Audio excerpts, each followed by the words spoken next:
And we are back again, ladies and gentlemen, children of all ages. UGR Poly presents Talk Yo Shit. Did you miss us? We missed y'all. And with that being said, we about to get into tonight's show. And with that being said, we gonna try to hand it off to the lovely professor. Professor, if you would be so kind to let the people know what we getting into tonight. How y'all doing? How y'all doing? Tonight, it's all about Black cinema. So we are keeping it real, Black cinema edition. Get ready. If you know your Black movies, this would be good. There are questions. There are a couple of scenarios. We're gonna get down to it. And we're gonna begin. We're gonna start off a little light, and then we'll get into some deep conversation as well. So I'm gonna start off with this one right here. What are some of the best and worst movies that you've ever seen? Best and worst movie you ever seen in Black cinema? Best and worst movies I've ever seen in black cinema. Mm-hmm. Damn, so many on both sides. Best and worst movies I've ever seen in black cinema. One of the best movies I've ever seen in black cinema was Harlem Nights. That's one of the best movies I've ever seen in black cinema. One of the worst movies I've ever seen in black cinema. I'm gonna have to say, shucks, so many of them. Pass me. I'm gonna come. I'm gonna have to come back to you.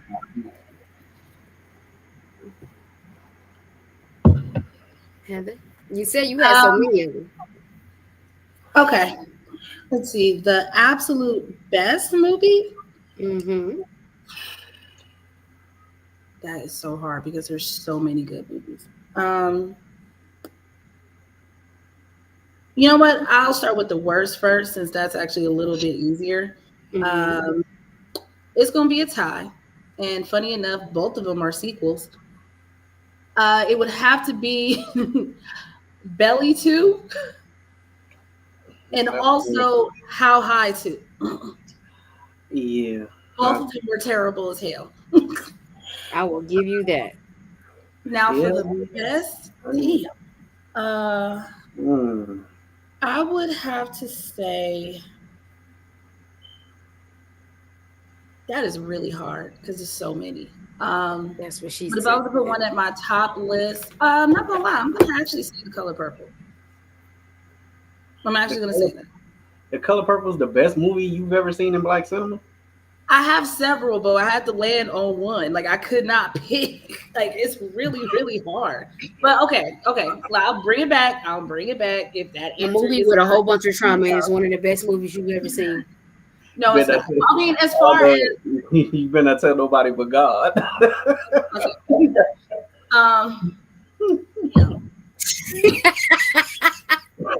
It's not. Oh but yeah, the best. I'm sorry, I can't answer because it's just too many. It's just throw one out. Yeah, honestly. So I'll take over for you, Heather. Don't worry. And since y'all don't know how to listen, right? She didn't say the best and the worst. She said, name some of your best and worst black cinema movies. So while I was waiting for my turn to come, I just went to my handy little Google. I got Malcolm X, Friday, Do the Right Thing, Queen and Slim, Juice, Selma, Society, Crooklyn, Boys. It's my turn, Heather. Back up.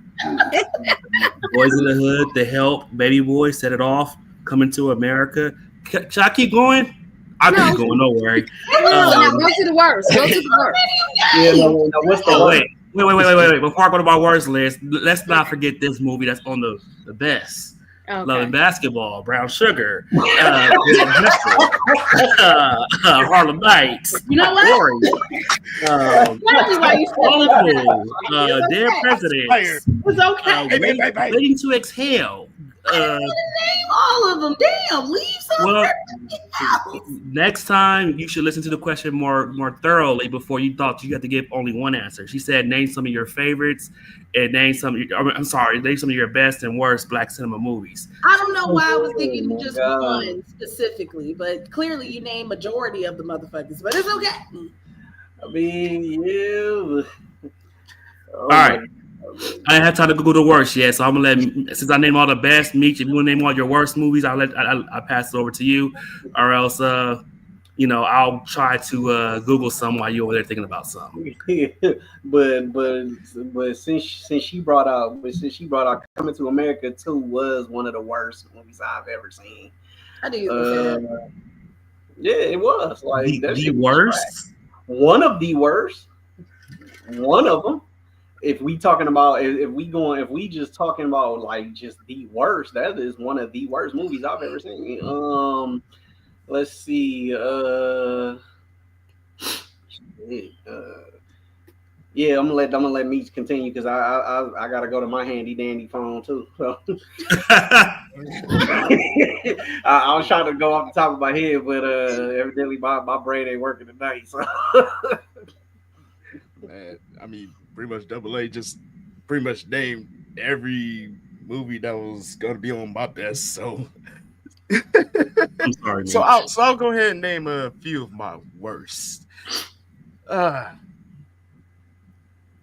Blade Trinity. I hated it. ooh, okay. And Really? another would have to be Waist Deep. Wow, Another movie Junior. we got in it that was bad. Yeah, Yeah, I was that not was a horrible feeling. movie. I was not feeling the whole Tyrese acting like he's Mike Lowry, running down the street and shit. No, no, Hey, I can't do it. I couldn't do it. I'm sorry. And then you have the game on there, basically being himself. was it feeling game with the fucked up eye? Oh my Hell god. no. With the one before Whitaker, hell no. I'm gonna say this this. Forrest Whitaker this Google list is disrespectful. But go ahead, Professor. Get yours It's off. just I'm gonna say this. I'm just got one thing. Worst movies. Any Tyler Perry movie that's on Netflix. I know what you're talking about. That's straight, bitch. Oh, No. No. Take them out Not the all cast. of them. Any Tyler Perry Most movie of that's- Tyler Perry movies. I said movies, not shows, but I said movies. Ooh, Most of his movies that's still that, good. that were produced Netflix, though. specifically for Netflix. I don't know what's on Netflix right now, so I gotta go look at that. But I mean, the only I don't even. the But only one that pops up in my Netflix, head is so what? I Divorced in can't the Black. That's the first one that pops up in my head is Divorced in the Black, and that was bad. Forrest in the Black. Which one was that? That's the one with Megan. When they Good took the and, debate, she said, "Get him out the you can't cast." lose your job, bitch. That motherfucker. Oh, Okay. okay. Like what's that? I'm gonna take one from Double A's book, but Woo was trash. Woo was trash. I agree. It's unanimous. Yeah, Woo It's was trash. I unanimous. don't care what nobody's talking about. Woo was trash. Obsessed with Beyonce was garbage. I'm gonna say yes. I said it. I know y'all gonna come for me in the comments. But You ain't let's Okay, do what's it. that other movie she played in when she was singing in the choir? Fighting I don't Temptation. remember. I know exactly what movie you're talking about, but that was You talking about Fighting Temptation? Garbage. Fighting Temptation. Yes. Mm-hmm. And it was one more on this list that I was just like, yeah, that's garbage. It was one more on this list. Yeah, I'm gonna just leave it at those right there. Okay. But, oh yeah, Insecure. That was garbage too. I didn't care about that movie. The movie Insecure with Essence Atkins and what's his name, nephew Tommy and all that shit. I know what you're talking about. Yeah, that movie was trash too. But like I say, that's just to name a few. But them was some of them movies was bad. But all right, this list is from IMDb, and this is. I'm gonna say some of these don't belong on this list, but again, this is their list. It's not my list, and I'll co-sign which ones I feel, which ones I don't feel. But as Heather mentioned earlier, State Property 1 and 2. What? Them was bad movies. Yeah. Negative, bro. State I mean, property. no, State property don't belong on the best list, but I it mean, don't. they ain't the best movies, but they ain't the worst. But go ahead. this is a good cult class. Streets, which I've never even seen Streets before. I guess it got Meek Mill in there, whatever. Next Day Air, which I know what you're talking about. Next Day Air was an okay movie, as It Gerald was- said earlier. It was As Gerald said service. earlier, Insecure, For Life. So it's a lot of movies I've never heard of before. But I'll jump to the ones I have heard of before. As Pud might have mentioned earlier, Think Like a Man is on the worst list, which is kind of crazy to me. Soul Plane, Baps, Yes. Bad Boys 2, Head of State, Bad Boys. Bad Boys too. Oh hell! Bad Oh, hell Company. no. Oh, this is a good one. The Great White Height, terrible movie, but I thought it was very funny. Oh,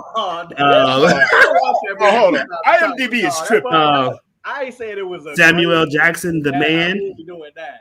No. Oh yeah, The Man wasn't really great. All right, here come one for y'all to be mad at. Vampires in Brooklyn. Woo! What? Oh, I was gonna say that. I was gonna troll though. I was gonna say that, but I You was gotta gonna be troll. kidding me. crazy. Here's what I can agree with: Soul Man, which is a terrible movie. Oh, wait. Wait, Soul Man, like Samuel L. and Jackson and Bernie. Yes. Bernie? Oh no. Yes, Come on, that was straight comedy right Who the there. hell wrote that? terrible movie. I don't know about that. Woo. Somebody wrote that damn list. They tripping. Yeah. They Woo. tripping. They put Woo on the list. That's Now I don't agree with this one. They put How High on the list, which is They crazy. put How High on the list? They put Norbit on the list, which is crazy. Damn. They put Meet the Browns on the list, which is crazy. Medea's Family Reunion, The Family That Prays, Medea Goes to Jail, Medea Witness Protection, Death at a That's somebody Funeral, that don't like Tyler Perry. Pootie Tang, The Honeymooners, Next Friday, Deliver Us from Eva, which I can kind of agree with. I agree with that one.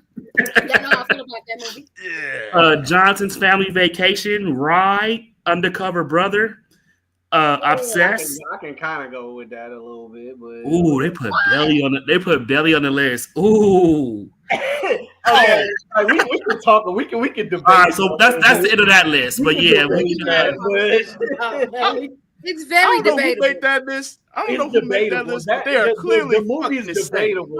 It's debatable, but that's Some of them are. Other ones we gotta hold some movies in our heart for in a special place for other reasons. That doesn't make it so much of a great movie though. But that's like I say, another talk, another day. Let's go to the comments. Have to be. I'm going to, because what the hell? Y'all mad, huh? I'm hot. I'm not even gonna lie to you. I'm tight. I'm tight. Oh All right. man. This is my mother-in-law, Tara. She says, Hi. "Good evening. Welcome to the Hey. How you show. doing?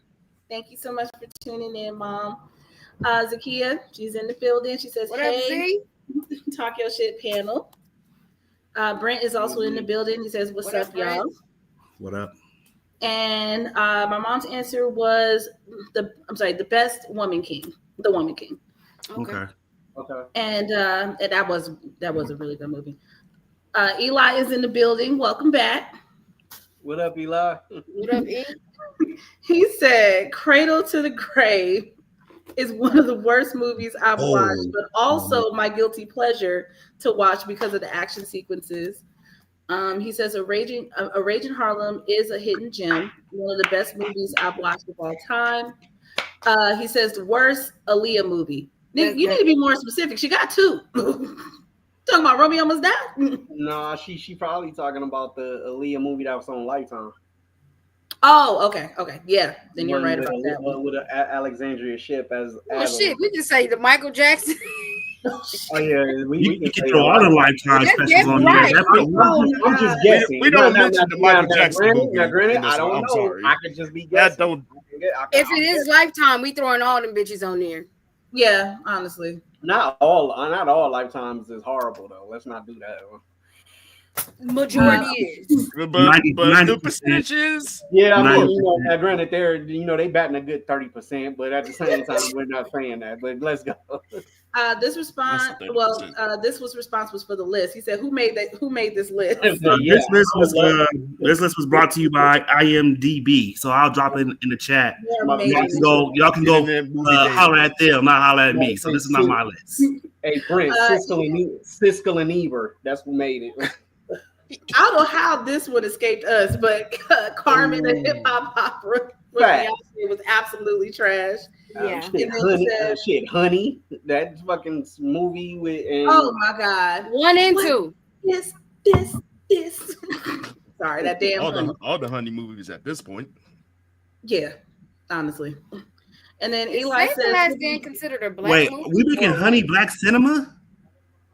Yeah, there's a lot of black people in it. It's hip hop. I wouldn't consider it.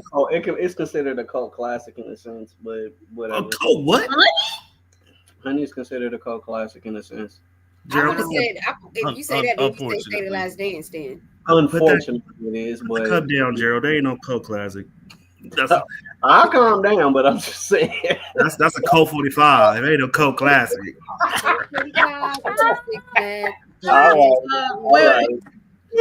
me get these last 2 comments out. Eli says Silver Brand was just sad as hell. It definitely was. It really was. I teared up at the end of that movie. That was a bad movie. That was bad. And then he also says that would be Q-Tip movie.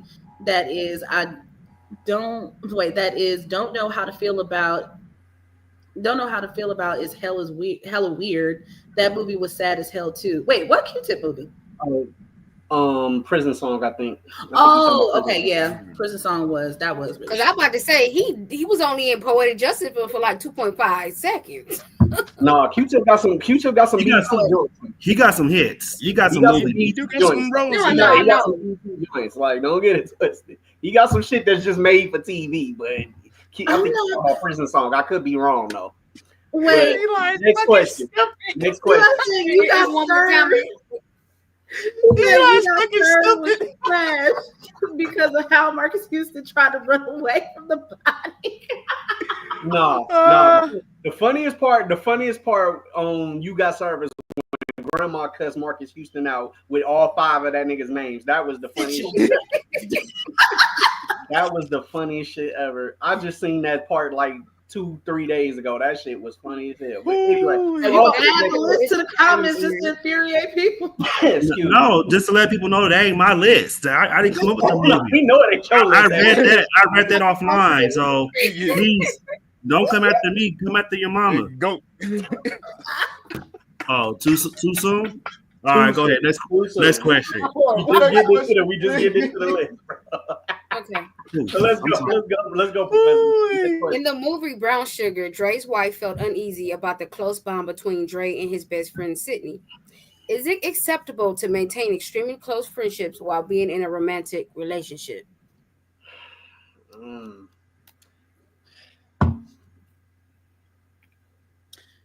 I will say this. If it is a situation that your partner is uncomfortable, you have to take consideration to how your partner is feeling. I know in certain situations, it might be where just maybe the partner is just a jealous person. They don't want you around nobody. That's a completely different situation. But if there is someone that your partner is uncomfortable with, you're with them. You do have to you need to have some sort of respect for your partner when it comes down to things like that. So I think it's just more so gauging the situation and figuring out what your partner is comfortable with and what they're not comfortable with, basically. But at the same time, Dre was kind of over the top with it when it came to Sydney though, because Dre was telling Sydney stuff before he told his wife everything.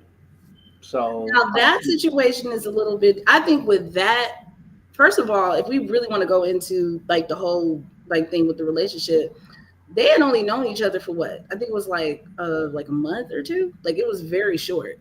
So Dre and Sydney? No, not Dre and Sydney. Dre and his wife. Oh, I'm about to say, no, Dre and Sydney grew up together. Right. Yeah, I remember that. I'm just saying because for the if we're gonna go with the relationship. If we're going relationship wise, like like because Reese's whole problem was, like I said, the like Dre would tell Sydney stuff before he would tell her stuff. So that was her issues. Okay, pause. Let me read the question over for y'all because y'all going left field. Let me Sorry. just reread it for you. The question said, in the movie Brown Sugar, Dre's wife felt uneasy about the close bond between Dre and his best friend Sydney. Is it acceptable to maintain extremely close friendships while being in a romantic relationship? Yes, it's very fun to have close friendships. Thank you. At the end of the day, I, at the end of the day, Dre and Sydney never had nothing romantically or sexually. They was just best friends from the box, from the yeah, sandbox. So at the end of the yeah, day, when you accept me as your husband, you're accepting not just me, but you're accepting me and my friends and my lifestyle and everything that I do, and I'm accepting yours. Now, at the end of the day, we can have the conversation, but at the end of the day, no one can come in here and tell me that I got to get rid of my talk your shit family just because now they're about to be my wife. Like, yeah, I'm agreed. glad you said that because I was going, All facts. Yeah, agreed. I guess I was looking at it from a perspective of not necessarily just friends on a whole, because when you look at that situation, the reason why that question would be asked is because it's a friend of the opposite sex. That's the only Well, reason why you would really you ask that didn't hear the question. question. And that's the reason why you answered the way you did because well, you thought about the movie, but you didn't hear the question that was asked. you well, owe I for, get you that. owe for two. You my, owe for my two at this point, Heather. At listening, that's what she's Sydney was telling me. there. You owe for two. Sydney was there, like A just said. Sydney was there from the sandbox. Reese wasn't. Listen, you got to look at it like this. When you got bonds with people who have been through shit with you, and then you go and you get into a relationship with people, there is a level of understanding each other. But you got to understand this: if me and you don't work out, they still gonna be around. You not. So I'm not gonna get rid of my people and my friends because you don't like them. Now, Especially if you have no reason to. It to just go has back a level of respect. That's all. to go back to Heather's point though, there is boundaries. You know, I don't want to sit here and just act like uh No, that's a fact. y'all gonna come in here and disrespect my girlfriend or my wife, or I'm not gonna. There is boundaries to it as well. Like if we're in a marriage, I'm not gonna sit here and call my phone at 2:30 in the morning and think that we gonna have this grand old time talking about the craziest things. So again, like Heather said, there is respect and boundaries that do come into play as well. So Of It course, definitely of, does, of, but of since you course, get rid of your and great ones but and stuff like that, you being the man, you would check me, be like, yo, Jay, respect my boundaries and say X, Y, and Z, and I would be like, all right, bro, I got it from now on. You know what I mean? Or you would tell Heather or the professor and be like, yo, don't call my phone at 2:30, this, that, and the third, because so and so don't want you doing X, Y, and Z. That would be the boundaries from now on. We understand that now sure. that you are in this relationship. and But that's facts. that goes without saying. But it's just the simple fact that other than that, you know what I mean? Like I said, but beforehand, we're still gonna be here whether she's here or not. So right, and that part is still like going beyond the question. The question was facts, just I facts. mean, if we just focus on what the statement or the question that the professor asks, I don't think a significant other should be jealous or should feel uh, anything about a bond with friends. Again, unless there was some type of you know, sexual or a relationship that was more than just a friendship at the end of the day. And then that, if there was infidelity, if there's something else that was there, then I can understand that conversation or her feeling the way she was feeling. But if we all just been friends since, back in the day, then, it's kind of weird for her to have the feelings that she would have, about my friends. Right. I mean, Mitch? and it just goes back to there's an old saying: real people in your life is hard to come by, and especially if you have people that's seen you at your absolute worst. You don't want to throw that away for something just because certain someone is feeling a little bit uncomfortable with. Now, you can talk about it and you can talk about it and understand it, but I'm not getting rid of the people that's been there for me when I was down in my lowest point. Right. I can respect that. Right. So since we're not getting rid of nobody at our lowest point, can we get to the people Wait, who are wait. Real quick before we go to the comments, though, your wife Jay and your husband Heather, they stuck with us though. So best believe if y'all decide to do the unthinkable, y'all significant others is family now too. So y'all figure it out. Don't ask me to figure it out. look here, I got a woman who makes six figures and then she gives it to me on the regular and the shit is the bomb. You understand me?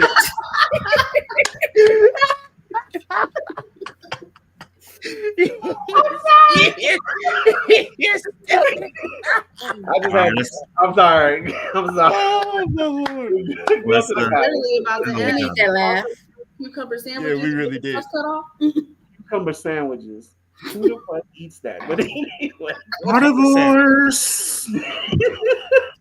The voice lawyers up the block. Richard Lawson. Okay. Then you get to the pork chops. Let us migrate. Comments? Alrighty. Eli says it is extremely fine, especially when it's strictly platonic and no boundaries were or never had been crossed. That's pretty much my counsel, my family at this point. And Val is in the building. What's up, Val? Hey, What up, Val. Hello, everyone. What's up, Val? How All right. you be? How you do? Y'all ready for the next question? Yes, we are. Let's In get to it. Juice, Bishop tries to convince his friends to turn to a life of crime, but one of them, Q, decides against it, and it nearly cost him his life. How did you handle peer pressure when you were younger? Were you a leader or more of a follower? I was more of a follower at the time. I will honestly say the same thing. Unfortunately, I was a follower. I was, And then more, I grew up. I was more of a follower at the time, but then, which is why I have the unfortunate records that I do have. But as I start to grow and I started to see that peer pressure can get you in places you don't want to be, so then I started to become a leader, and there you go. I've always been a leader. Sorry, just How did I know? because my mama instilled in me, don't follow and do what everybody else do because you're gonna get your ass whooped. Be a leader, be who you are, make your own decisions. So that was me. I guess I was a Virgos. little bit of both. But I was quiet, like I was always a person who read the room. That was probably one of God's best abilities that He instilled in me was reading the room and understanding, like, before you open your mouth and talk, like, kind of like hear what other people talking about. So, like, with that being said, like, I was never like overly easily convinced to do Influence. shit. Yeah. So I was a little bit of both. I retract that statement. I was kind of what A just said, like both.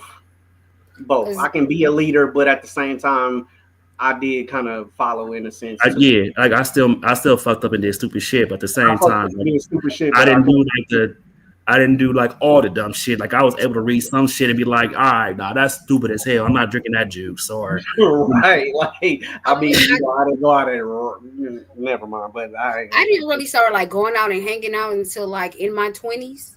Like I was always a homebody, so I didn't get in trouble because I was always, at home. But my mother always told me, a still tongue will carry you a long ways, or you got 2 ears to listen more than when you talk. Now, granted, I had a smart mouth and I would get in trouble like that, talking back. But, that's just shit kids do.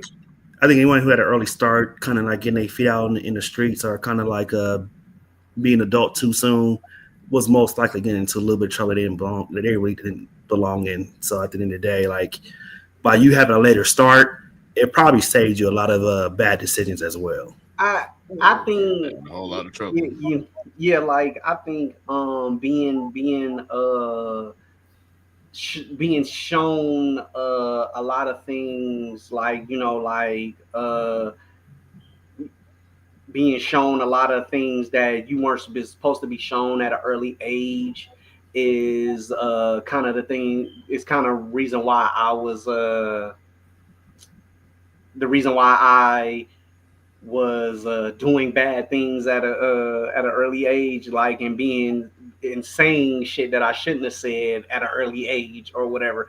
Like I was saying shit that, like, at like, I'm saying shit from Def Comedy Jam and kindergarten, and I'm sitting up there like, they like, I'm saying shit from Def Comedy Mhm. Jam in kindergarten. Kindergarten. They like, why are you like, how you know what pussy is? And they just like, they, I'm watching that Oh shit at wow. an early age. Like, I'm saying shit from Eddie Murphy Raw in second grade. Like, you know what I mean? So they like, why are you saying this? Well, how do you know what that is? And then, my dad be like, yo, you can't be saying the stuff that you hear that we watching on TV, son. And then, of course, I get my ass whooped when I say it, but that I had to, he had to tell me that you can't repeat the stuff that you see on TV, that the And stuff it's that we're crazy because watching. we had a reverse effect.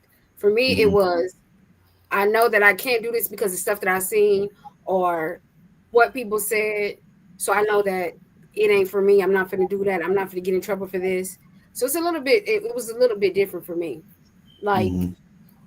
for me, one of the things I know I've told y'all is that my older sister got pregnant at a young age, Mhm. and everybody looked at me and was like, "You gonna be next." Like, everybody's like, "You're gonna be next. You're gonna be next." I'm 40 years old. And I ain't got not one goddamn Crazy. child. So when I tell you it took the reverse effect on me, it took the reverse effect on me. Just saying. What you got, Meat? You haven't heard from you yet. What you got? Right. Man, what's the deal, my guy? Hon- honestly, honestly, I was more of a follower than a leader, but it was more so of because of how I was growing up. Like I was quiet and shy, and I really didn't hang out with anybody. Like I pretty much stayed to myself at the Mhm. end of the day. So even though I had friends that did like idiotic shit, I did not I, I did not partake in any of it because I already knew what the consequences were. Like both of my parents were like adamant about yo, you're hanging out with this person, you don't have to do what they do. So if they doing some fuck shit, steer clear. Cause if not, the same consequences they're gonna be facing, you're gonna be facing those exact same consequences. And I did not want that. For sure. Yeah, That- plus more. Right. Facts. Pops don't play that shit. So. Yeah. Mom said play that. Mom's for sure didn't play that. Right. Pops don't play that shit. Let's do some fuck shits in the comments. Let's go over there. Let's rock. Let's rock. Let's rock. Eli says this is for the previous question. He says, and we're getting older by day. You know how hard it is for a grown man with an old soul to find friendship with these raggedy random humans in this world. Shitty. Y'all make my ass itch. And I ain't want to clean it. My face. Manuel is in the Dr. building. Connors. What's up, sir? Right. What What's up? going on, my man? What up, man? What? How you doing, my guy? Slow Jams for Life himself has made an appearance. Life. Yes, He says, sir. "What up, Yo, what's y'all? up, lady? Wild president in the house." And okay, here you go with these paragraphs. All right, Eli. He says, "I was a leader pretty much. I loved my peace, silence, and solitude. I had to move in this world by myself for many reasons. My granddaddy didn't play that follow someone off the cliff logic. His wisdom was God gave you one of the greatest computers that can't be replicated or replaced between your ears, behind your skull. So don't be stupid and don't be stupid and use it." That's some good advice, actually. I would have For said sure. use it and don't be stupid because I don't really Yeah, like that analogy though. That computer in between yeah, that's pretty dope. between your ears and everything. I love that. Love On that. to the next. Mhm. Let's do it.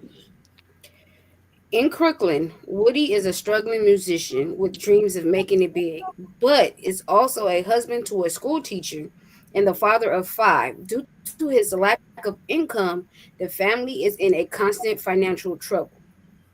Would you hold it down financially while your partner is solely focused on chasing their dream? Yes, Yes, there's no doubt. yes, I would. Now, will Definitely. I Want me to talk answer shit it? doing it? Yes, but I'll still do it. I would say to my significant other, let's at least 1 year work so we can save up, so that way we have something in the bank while you go and chase your dream and follow your dream, and I hold it down. That way we're not in so much of a financial bond. But just to be like, I'm gonna hold it down myself while you do that, and we got 5 kids and I'm a school teacher, knowing that a school teacher don't make that much money, especially back then, Yeah. we'd Like you have to said, have a conversation, get some money saved up, and then tell you, you know what, go ahead and do what you got to do. Mm. I think it also depends on what type of energy you're putting behind it too. Because it's always that situation where someone wants you to hold you down, like someone wants their partner to hold them down, but then they're not putting in the effort to actually get to the goal. So it's as long as you're showing that you're making strides towards doing that, and also with what you said, the professor, that's really what matters here.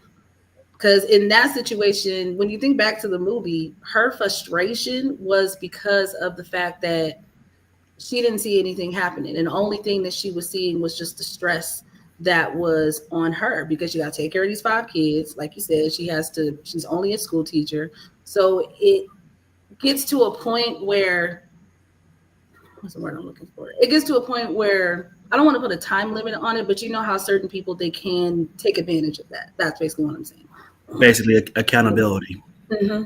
And not to mention, music was changing at that time too. So music was changing at that time because the music that he was writing was more like piano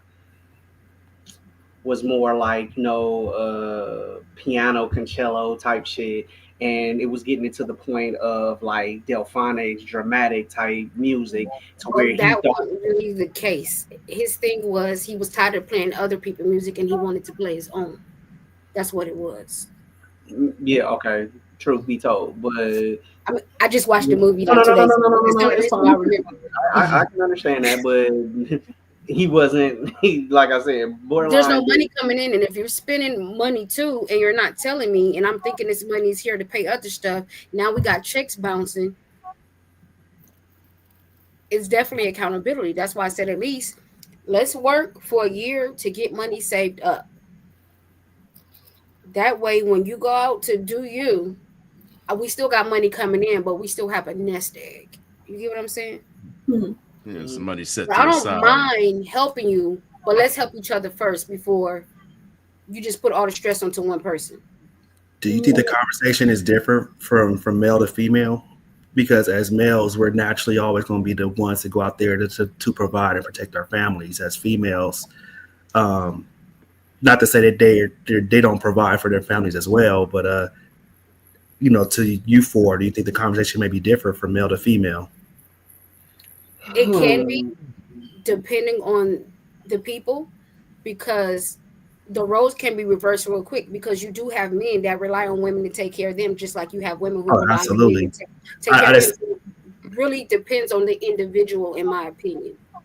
I think Oh, as black men, we're always kind of like seeing our fathers always take on the burden of making sure the family was taken care of.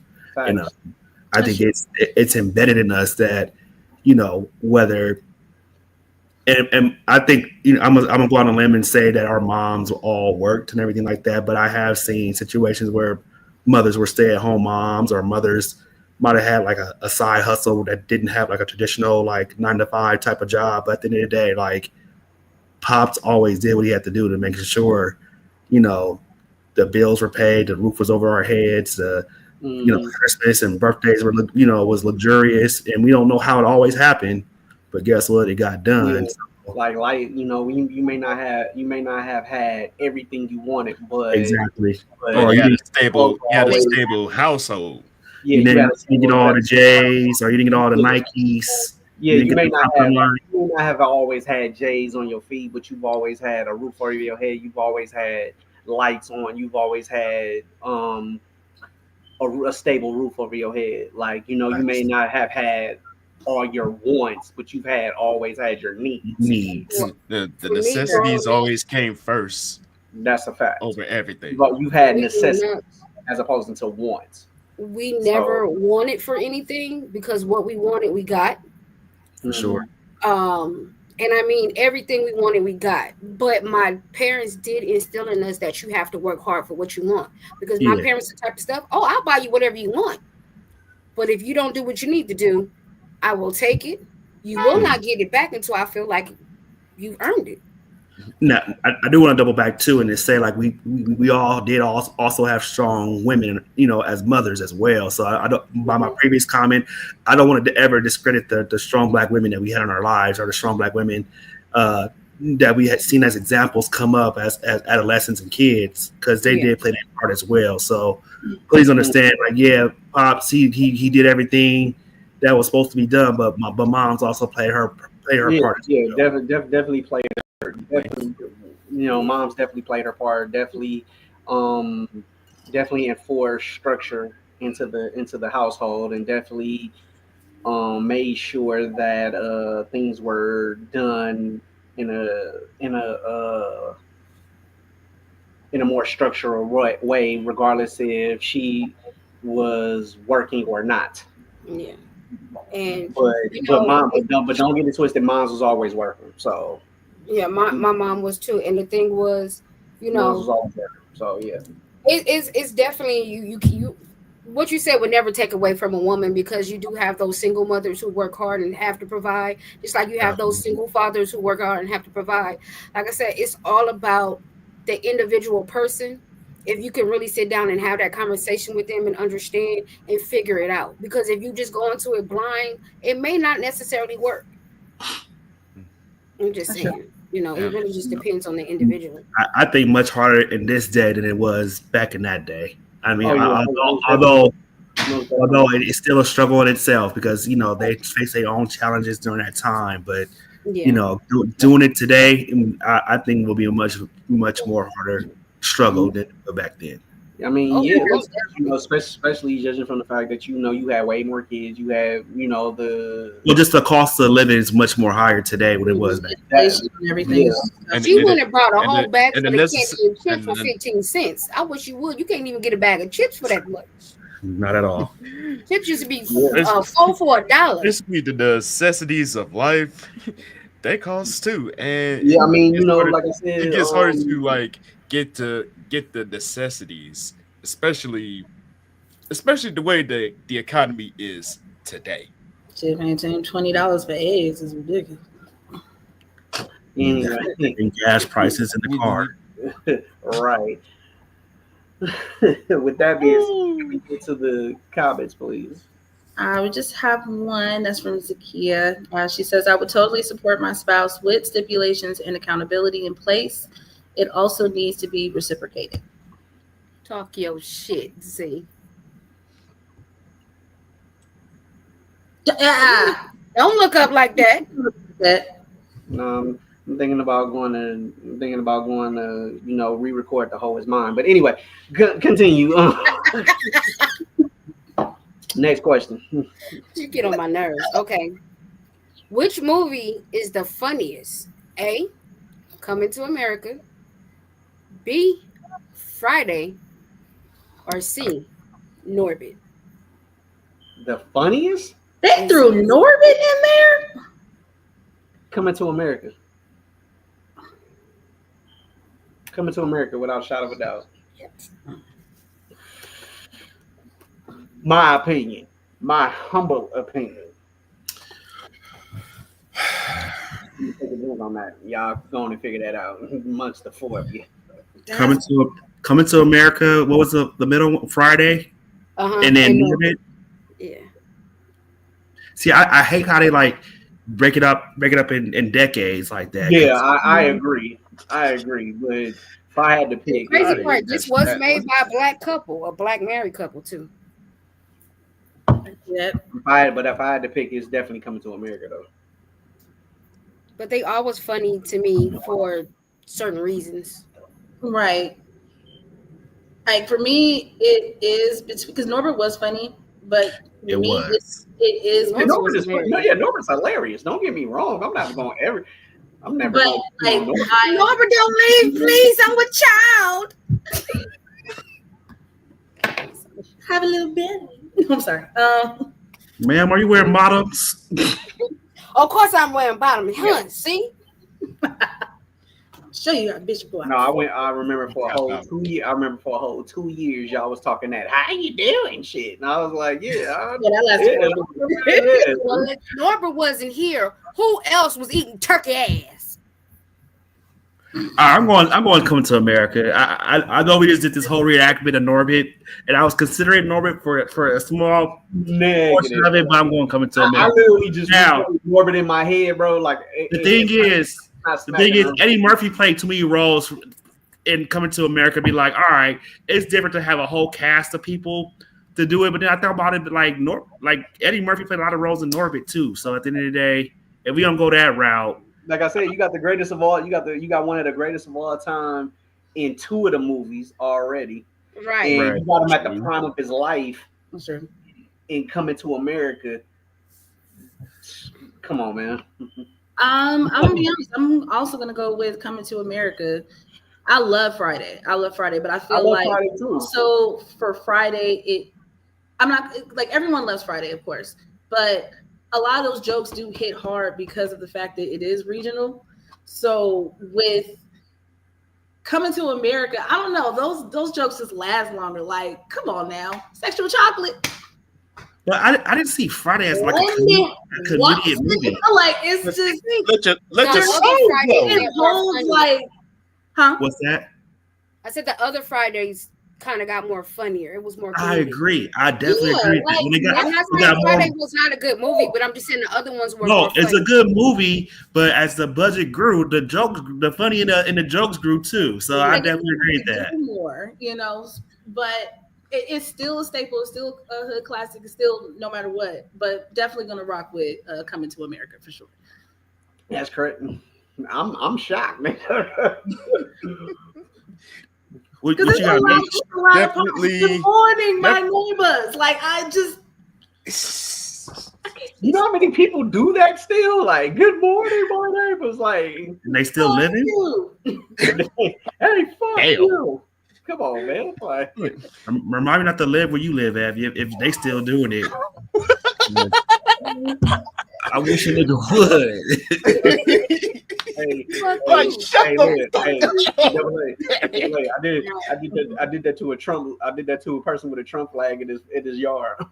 No way. Let's keep going. Meet with your pick. Anyways, honestly, I'm gonna go with Coming to America too. Two. Oh. Oh no! What? Don't do that! Don't do that! don't put that shit on me. Don't you dare! I'm sorry. The way you said it. I'm taking your words literally. I got Oh, sexy man. chocolate with me. But no, I'm gonna say Come to America. Also, it's Better. just more so like the whole comedic presence is like nostalgic and it sticks with you. Like it doesn't matter how much time has passed. People is still reciting it to this day. That just lets you know how iconic it was, just off of that standpoint alone. I mean, but we did a whole like 2-minute Norbit skit right now too, though. I was Joan of Arc in a former lifetime. That is my answer. All right, so it's unanimous. We all going to do it to America. Joe Louis is the greatest boxer ever lived. But anyway, go ahead. Go ahead. Go ahead. Recite one of your favorite lines from the movie. Go ahead. We already here. What's No, that your I ain't favorite? gonna go. What are your favorite No, lines from the movie? I'm not gonna go no further. Jay, you got time. We got I time. know I got time. I know I got time, but Come on, I ain't gonna Jay. go. I want to hear Heather, it. Meech, Double A, one of y'all. Come on. Just Wait. let your soul glow. Funny, I just said that shit earlier. No, my part is rent's due, motherfucker. And no be wait, what is it? Wow, that's your favorite part. No, that's one of them. That's one of them. My all-time favorite will always be and just for people who chocolate. don't know, that's his Uncle Ray who fell down the stairs. It was. Mm. the one who has Eddie Murphy in shambles, who the only person who can make Eddie Murphy laugh and bust a gut, that's his Uncle Ray that fell down the stairs. But anyway, continue. Let's The go. boy got his own money. What's the He don't scene make when no the money girl with him. stood there? My Right. name is. I'm the best. I can't stand you, Professor. I can't stand you. I should see you to the quarter, but because it's part of the movie, you're good. You good. I'm sorry. See, that That one was scene funny. had like a couple. That's the funny part. All right, let's go to the comments. Let's see what they talking about, y'all. All right. Yep. Okay. So Jam says between 1 and 2 for sure. Friday gets the edge for me. I became a Chris Tucker fan after that. Okay. Z says A, Coming to America, final answer. She had to say that in order to stay in that house. So Z,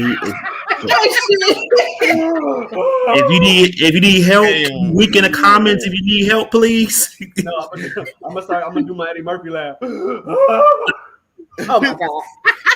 That's the wrong Eddie Murphy movie. No, He talking about when he laughed at his Uncle Ray. Oh, okay, that is that one too. Okay. Okay. Drago's in the building. What's up, Drago? What up, Welcome Drago? back. He says Friday was more of a comedic drama. Eli says B, Friday, hands down. More quotes from the beginning to end, storyline relatable. Every part of that movie was memorable and significant. The visuals and cinema, it wasn't just the jokes that hit, but the subtle moments to where you think it shouldn't be funny, but was. And then he also says, I love Coming to America in Norbit too, but Friday just hit different because every scene is funny and can literally happen today or is happening to someone right now. Every time I come in the kitchen, y'all finish the line. You and the Eat up all the cereal, You know, all the milk, all the hog maw. all the collard greens. All the chips. I want some of them chitlins. I want some pig feet. Now that's some shit me and my dad never argued about. Was chitlins. Never. Never. argued about. Have all the chitlins you want, Pops. Have all the chitlins you want. Yeah, All the you can have hog all maw. the chitlins. You can have all the hog balls. You can have all that shit now. Like all that shit. No, I'm gonna give me some collards though. I'm gonna give me some collard greens. Yeah, collard greens. We argued over that, but The pig feet, the hog maw, the chitlins. You can have that. You can have that. And Eli got one more. Boy, what you want? What you got? Well, what the fuck you want? What the fuck you want? Need some chili Fritos. Ain't no more. The way you cut that $20 bills. Damn shit, I'm closed. Oh my God. Boy. 20. Hey, look, he gave that nigga $1. He gave that nigga $1 and he inspected some chili Fritos. That's boy, try that shit down at an ice cream truck. Hell no. And look, you notice that kid was sick as fuck because he just like, you don't get your sick ass back like from my camera. Okay. Like, but anyway, next question. In Deliver Us from Eva, Eva was God. too much influence. Eva has too much influence on her sister's romantic relationships. Facts. Should the opinions of family members impact one's romantic choice? No. Hell no. It should not. Not on that high of a fucking, because I mean, it's fine to have an opinion, but damn, like you can't date this person because he ain't. It's like Okay. And then crazy It's part like about her. it is, It's like her playing puppeteer with her sister's happiness. At the It's end of like, the okay, and the crazy part about it is you telling your sisters. Aaron, stop laughing at me. I'll wait for you to get this off because I know you about to go another direction. I can't wait to hear it. But go ahead, Jay. If you still got your comment, go wait ahead. on Gerald I'm too. just saying is you telling your sisters how to date and you ain't got no man. That's the crazy part. Ooh, ooh. Preach, Gerald. Talk your That's, shit. I'm just being honest. You telling your sisters how to date and you ain't married, you ain't got no man. Ooh. You telling your sisters how to pick a man and how to do this with a man and all this other shit, and you cozied up with a fucking teddy bear at night. Get the fuck out You of know here, what? bro. Gerald, if we was in the same crib right now, I get my James Brown cape and I will cape you down and cool you off right now because you is on fire, my boy. And I come up with a greasy Jerry curl and just anyway. Just don't start beating women, then we be good. All right. Right. But anyway, that's all I wanted to say. But Go ahead, Professor. Cook. Fuck delivery. Hey. Can I play Go devil's ahead, advocate Professor. for a minute? Go. Let her cook. Let her cook. Let her cook. Let me explain why. It depends on the situation at hand. And I'm going to say this and I'm going to say why. And Jay, you're going to agree with me when I say this. Okay. There is a story out right now about a little girl who was killed by her aunt's boyfriend. The family had told her, you know, he don't need to be around them kids. He don't need because he was already a you know what. Yeah. But she said, and I quote, if the law gave him a second chance, why could not? So that's the situation. It really just depends on the situation. It really just depends on the situation, and and you doing that because you know I'm right. It really just depends on the situation and why they are saying what they are saying, because sometimes you have to take heed to what people say, or at least give it a chance to understand it. If it's on some regular bullshit, then whatever. Okay, I can understand that. When you know, that's why I'm saying devil's advocate. And I said it depends on certain situations. Yes, I can understand what you're saying, Professor. If he's a PD, yeah, most definitely. But that's why I said it depends on the situation. If he's a PD, most definitely. But to still kind of pull them strings to the extreme that Eva did in that movie, though, like, do you think? No. But okay. Again, we gotta listen to the question, because we're not doing her move. We're kind of basing on that. But then when you hear the question, should your family members have impact on your romantic choices? Okay, so impact. Impact. It was a quick split. I get it. There you go. So that's what I'm saying. It was a play on words. Because we heard the version of Eva. But I guess it becomes to the person then, because it's like now you gotta know when to take these But at the end of the day, we always kind of like rely on family opinion, because all the fellas, we take our women home to our mom and dad and let her meet the family. So at the end of the day, we do always kind of depend on families kind of impact, no matter if you think whether you're doing it intentionally or intentionally at the end of the day. And then you can always follow what I said. What do I say about opinions? Opinions are like assholes, and everybody's got one. Yeah, but some people, so you don't necessarily have to take all their opinions, but it just really just depends on what they're saying. You can take heed, you can listen to it, but you don't have to, follow through with it. But like I say, sometimes people, it just depends on the person, I guess. Yeah. Because some people, they take their opinions and run, and then some people just completely ignore. So it just depends. So you got to find that happy medium, I was gonna say. So yeah, but the heifers in that movie. You already know. Look. They was taking her shit and just running with it, like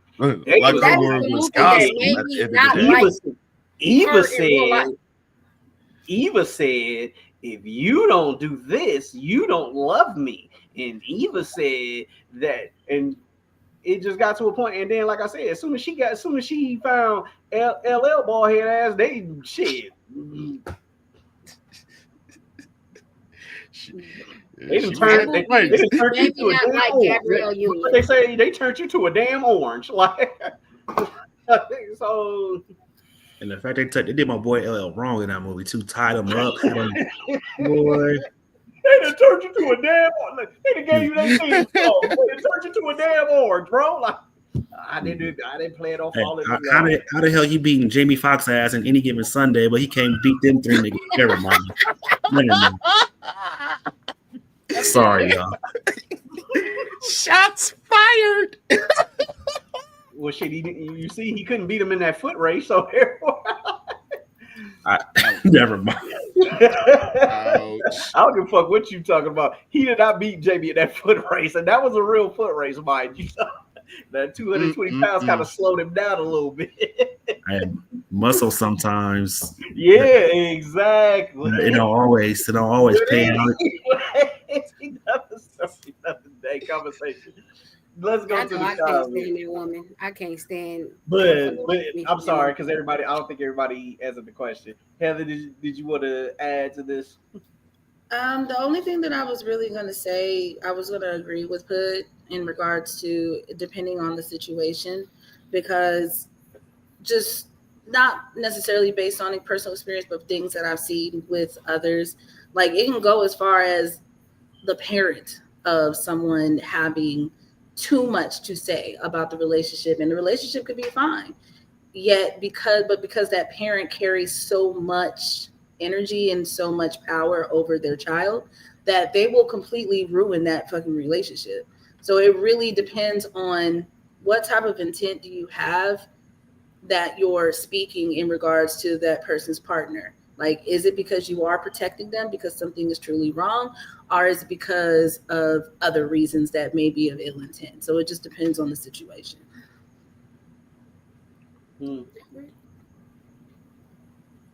Mitch? What about you, Meech? You got anything else to add to it, my guy?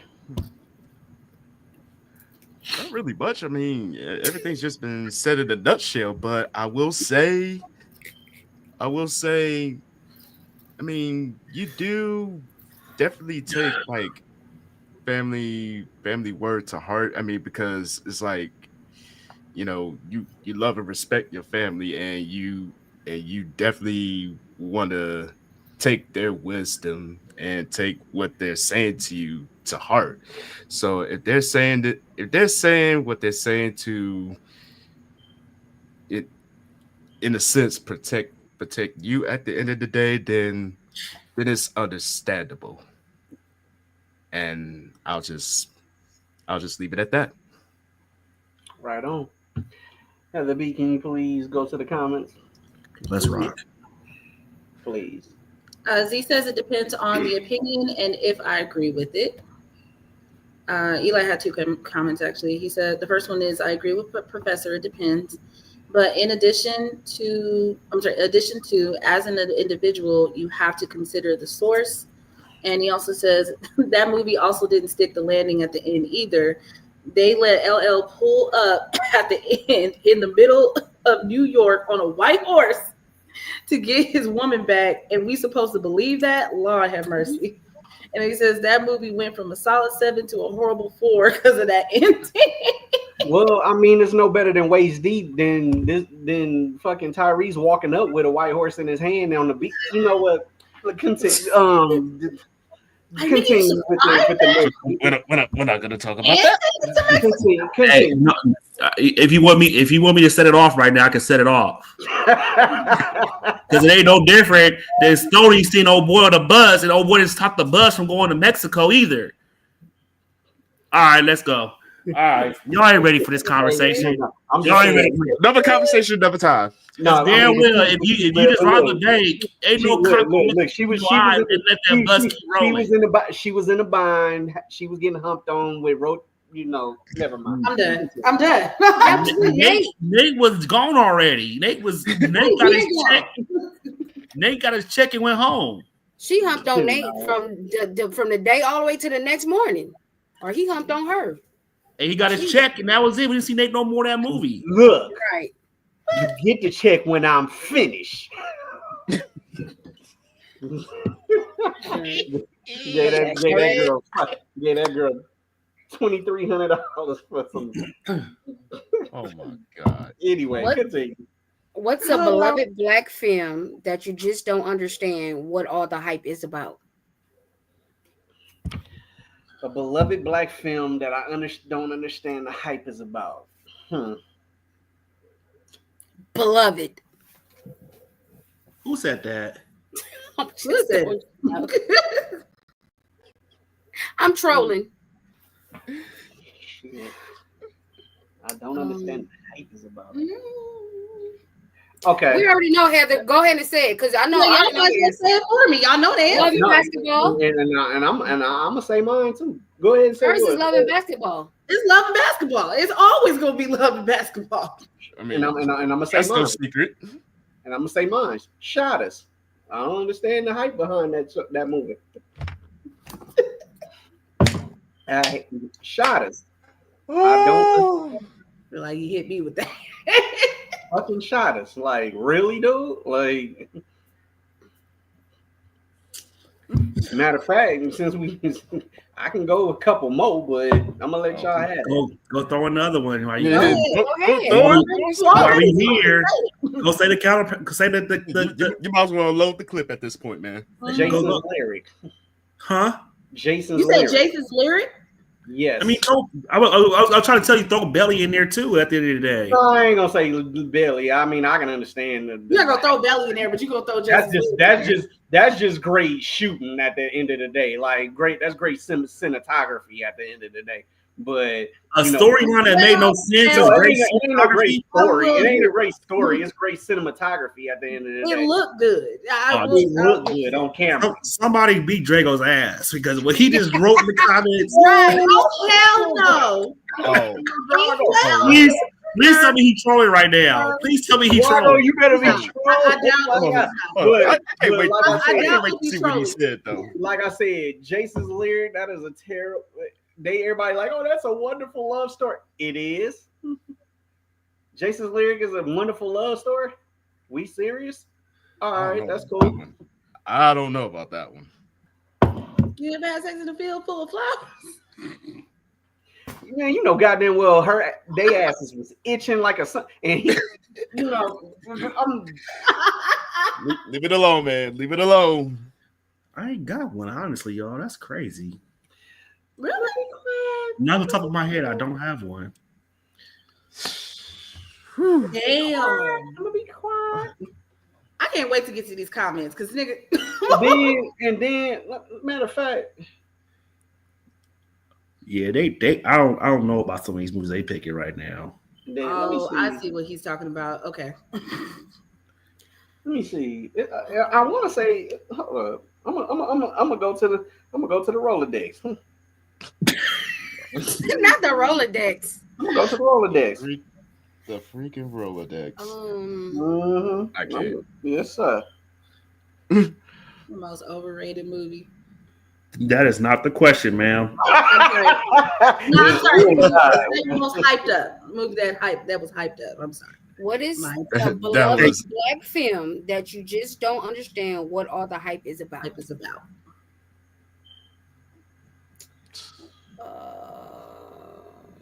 Don't understand the hype is about. That's shit. Baby Boy. Whoa. That's got to be a troll. I just said I'm trolling. I threw out Beloved. That's crazy. I knew she was trolling with that one. Like shit. That's crazy. Lottery ticket. But that ain't even that's not even agreed. No, that's not even they hyped it when it was first come out. They did not hype that movie up. No, they did not. Come on now. Get the fuck They out. did because it was Bow Wow. And then some Bro, motherfucker- y'all trolling still. Shut up. then That motherfucker- don't belong on that list, y'all. Come on, we talk about What's real. his name? We talk about real Like, classic James movies. Jackson deserve a fucking Oscar for that little bitty We scene. I talking- was like, get the fuck out of here, dude. We Poetic talking about justice. real classic movies, y'all. We ain't talking about no bullshit like no lottery ticket.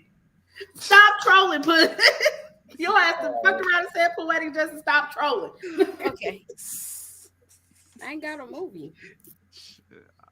Did y'all find anything looking? I ain't got nothing, y'all. I'm sorry. Yeah. Okay. Like, I would want to say at one point in life, I would say East Bayou. Ooh. At one point in my life, And I'm gonna go Draco one step trolling now further. too because I already said that, so we're not listening to him. And I'm gonna go one step further. And I'm gonna go one step further than me to say Love Jones. I I'm gonna can go one see step it. further. I'm gonna go one step further and say Love Jones. I don't And like, how did they overhype that when like there's a ton of people who have never seen that before? Well, I mean, because like when you mention Love Jones, right? Everybody be like, "Oh yeah, this is what love is about," and Daze Blue, and I'll be like, "Really? This is what love is about?" I mean, Love Jones is one of the movies where it's always mentioned, but do you actually talk about it, if that makes sense? Like, we could talk about Brown Sugar, even taken away from the comedic parts, there are still other parts from the dramatic parts that we remember. Same thing with Poetic Justice, but with Love Jones, I'm not saying it's not a good movie, it is a great movie, but I can see where Gerald's coming from in regards to, it's always mentioned, but do you really, really remember it? Answer this question truthfully for me, Heather B. What? When did you first watch Love Jones? Has it been the last 5 years? For the first time? No, for the first time, I actually saw that when I was a kid. Okay. For the very first time.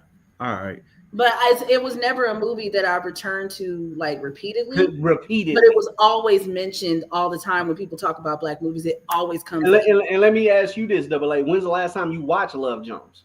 Recently. Really? Oh, yeah. Okay. Yeah. I will say this: if it comes on, I'll watch it. But just slave? put it on, I'm not gonna do it. I'm gonna be honest with you. Right. Say that again, Professor. I said to be honest, if it's on, I'll watch it. But I want to watch Love Jones. I'm not gonna do it. Okay. I just wait. Like you'll pick another movie over it. Like it most definitely. It's just I guess you found a movie. I felt that way about. I don't. Ease Bayou, like it's not one of those movies that I would want to see like on the regular. Like I would, because I like when Megan Good gets slapped by her mama. And the sister said, "You're a liar. You're a liar. I believed you, and you lied. You lied to me about Daddy." Literally saying. That was dirt in all Louisiana. I was literally just saying that. You want the damn time. Y'all done picking movies real quick? Yeah. Yes. Go to the comments. Yeah. I can't wait to get to these. Hold on. Okay. This was from the last conversation. Mm-hmm. Eli says, "Let's not talk about Tyrese and Too Fast, Too Furious." Shit. That taking his shirt off just to punch a fucking nothing. Go ahead. So put your blouse back on. We saw this comment already. Draco says Inkwell. Cap. And the reason he says is everybody did that boy wrong in that movie. I hate it. I'm not gonna go into. I know exactly what you're talking about, but I'm not gonna go into. I mean, we all know the story, but that doesn't make it. That doesn't make it fall in that category. Like, it was still good. It don't fall in that category of overhyped just because the boy got done wrong by everybody. What are we talking about? The current question. Inkwell. Okay, you're talking about Lorenz Tate. Yes. Yeah. Oh yeah, he got done wrong. Yes, but that wasn't a bad movie though. That was. And I see what y'all doing. I see what y'all doing now. It's what's the word? You tell us. No, we're not saying that. We're not talking about bad movies. We're saying that it was. shit. It's not overhyped. It's underrated.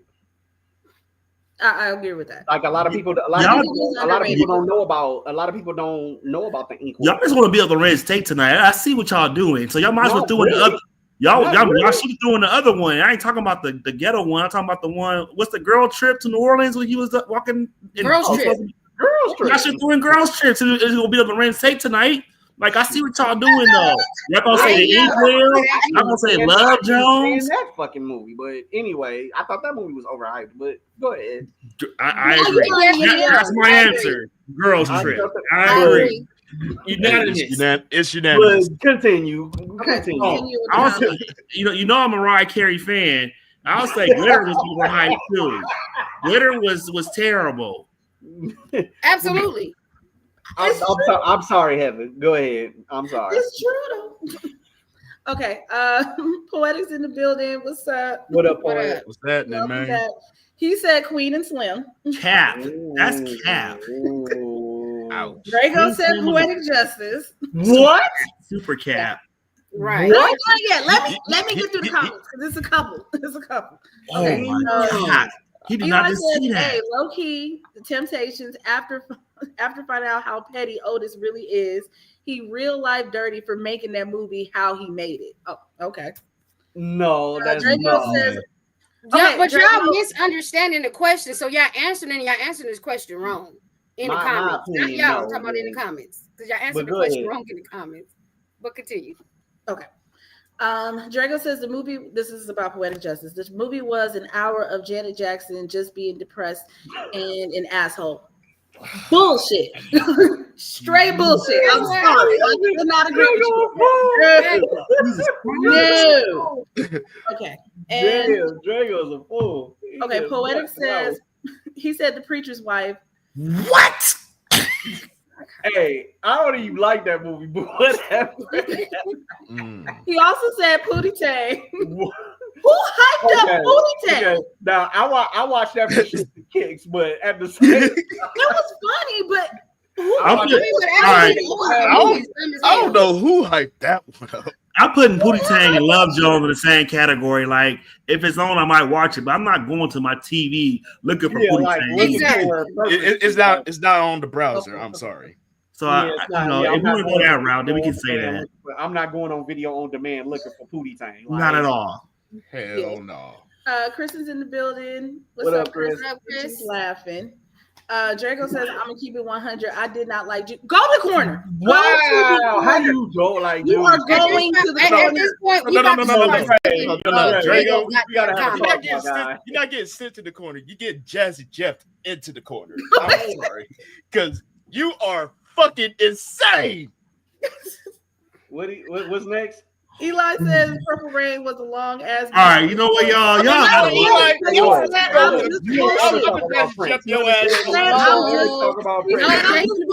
Jay finna be mad. Keep reading. Keep winning.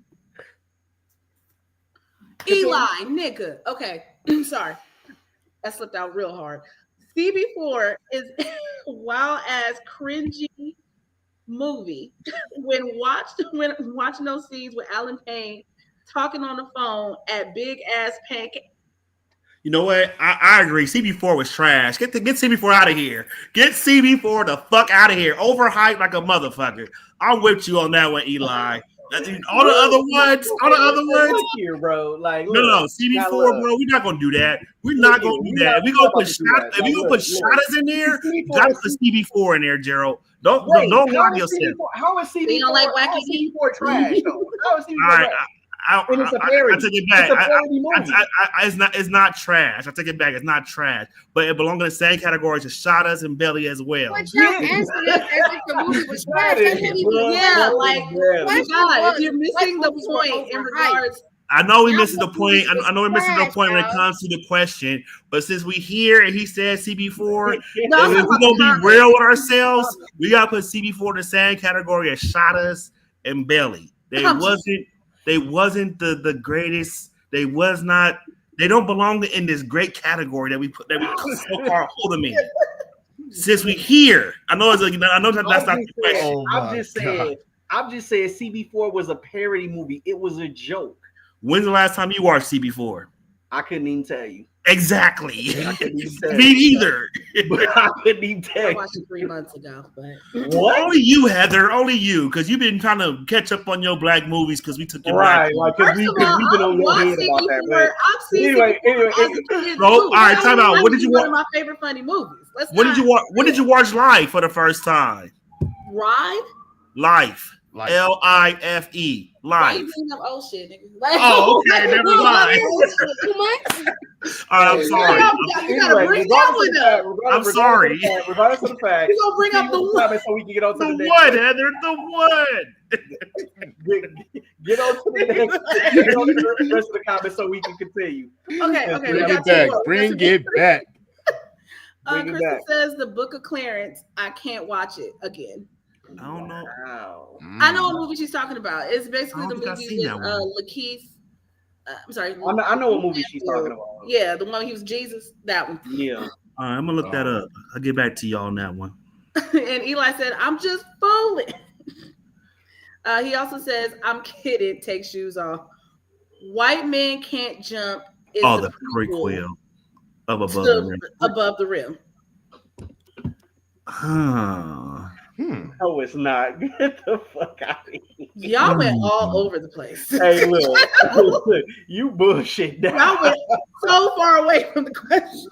That is so far away. You better The recognize. comments got away from the question a long time ago. But y'all Anyway. went I mean, the professor tried to tell y'all months ago that y'all are not answering the question correctly.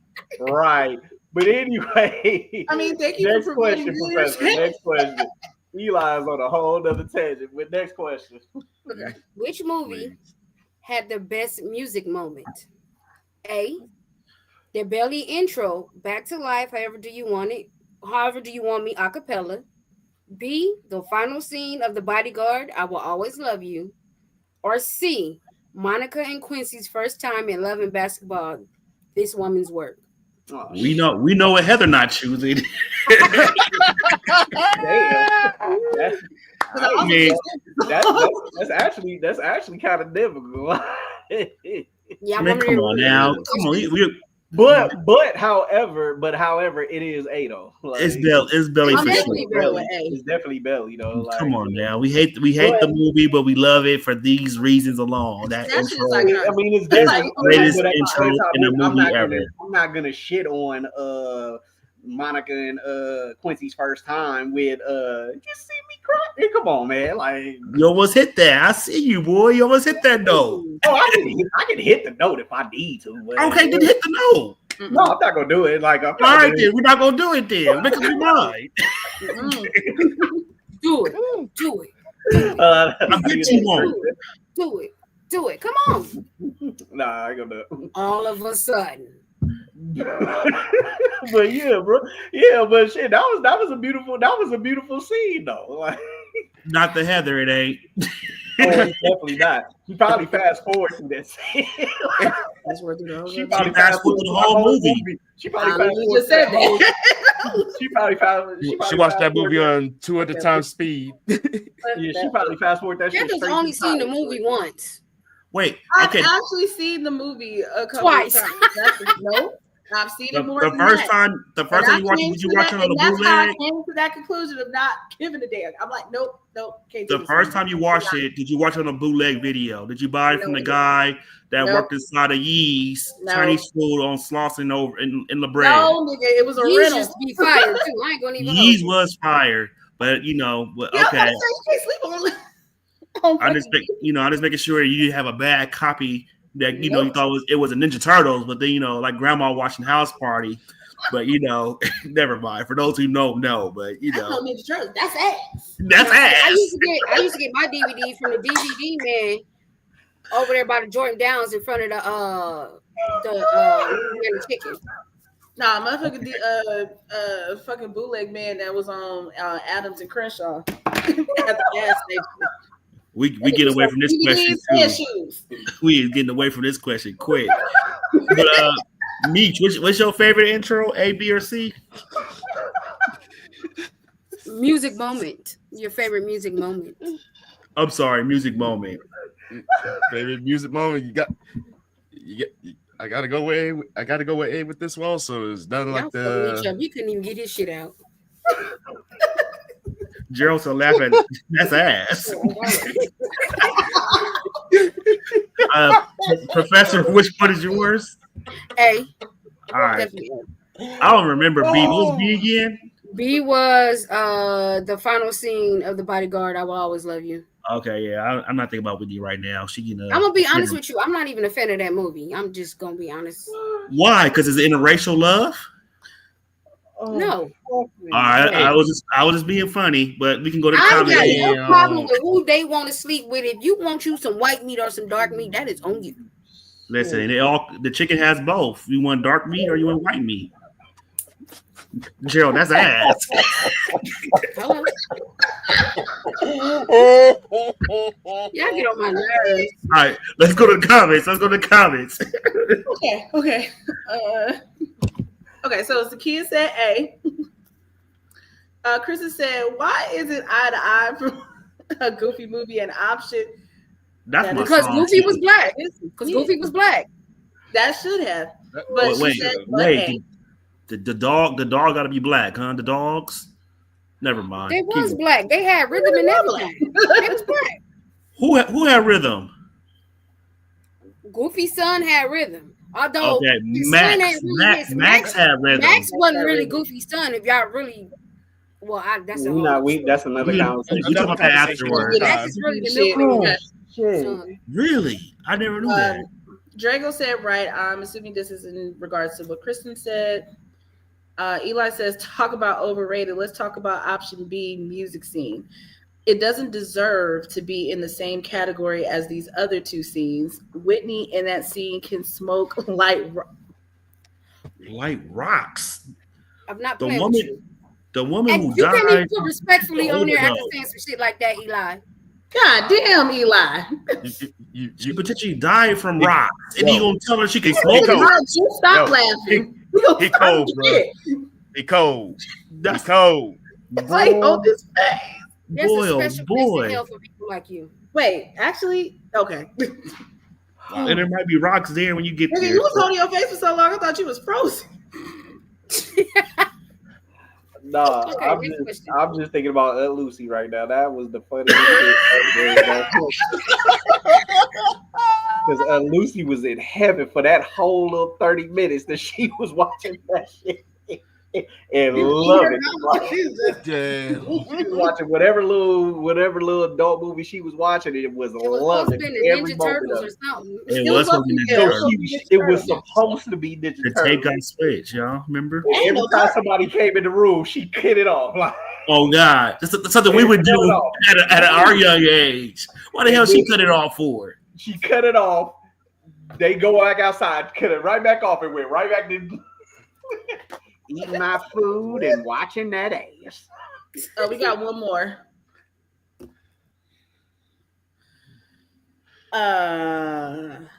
No. We can't. Yeah. Next question. Who was the most ruthless? A. Bishop from Juice. B. Tommy Buns from Belly. Or C. Nino Brown from New Jack City. Again, who was the most ruthless? A. Bishop from Juice. B. Tommy Buns from Belly. Or C. Nino Brown from New Jack City. Bishop. Yeah, because he was. Yeah, it definitely is Juice. I gotta give it to Bishop. I kind of want to go with Nino. To be honest. I thought about that for a second too, but it's. I thought about it, but no, like. I mean, Nino pretty much he damn near destroyed a whole fucking neighborhood, including his own crew as well. Fucked over his old crew, and then was still going to fuck over his old crew by naming somebody else. Like that nigga did not give a fuck about nobody. But Bishop as well was going. Bishop had intentions on framing his own boys too. So at the end of the day, so that's just as bad. That's just like the disloyalty that Bishop had against his own crew is the same disloyalty that Nino had against his people as The well. only difference is Nino killed more people than Bishop. If you just really want to be honest. Well, I mean, they were innocent. They were innocent bystanders. A lot of them was, but at the end of the day, Okay, but if you think about it, if they are innocent bystanders who don't have nothing to do with it, he don't know, as opposed to people he do know, that's more ruthless. Well, Nino's whole thing was making money. Bishop whole thing was just Bishop whole thing was killing, just like killing the Bishop power, was just killing just because he had the he pistol in his had the hand. juice. He had the He juice. just wanted that's to why be respected. Yeah, he wanted to be the man. He just wanted to be the man. He wanted to be feared. That was it. Yeah. He wanted to be feared. You get a 38, in your hand with some bullets, and you just running around a small town like Harlem just shooting niggas. Yeah, that was just it. Yeah, but he only killed his friends. Nino killed innocent bystanders, which makes you even more ruthless because you kill people. See, that's yeah. Well, okay. And also, I was gonna say, once he didn't get that, he didn't start doing all that shit until he got that fucking gun in his hand. But that's my point. He killed the store owner. He killed Radames. Not to mention he would have killed Q if he could shoot. Exactly. But you go back to Nino. Nino had a whole shoot at the end of the movie. Think about all the drugs that people might have overdosed as well. So that's the only part that you really want to really go by. If you, like I said, people died off Nino selling drugs. Yeah. So the nigga was throwing somebody over a bridge in the fucking opening scene. Okay, now you really want to go here. Now you really want to go here. Money talks. Bullshit runs the marathon. So see ya, and I wouldn't want to be you. All right, Meech. I see you, bro. All right, Meech. you know your shit. But however, see, this is the thing.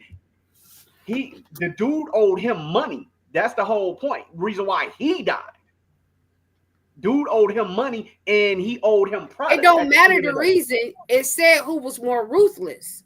What's the third option? She brought up the fact. Hold on. No. I know, but let me reread this for Aaron. A was Bishop from Juice, B was Tommy Buns from Belly, and C was Nino Brown from New Jack City. Okay, so no one even considering Tommy Buns at this point from Belly at all, right? All right, cool. Tommy just honestly, the top contenders is Bishop and Nino at this point. In my opinion,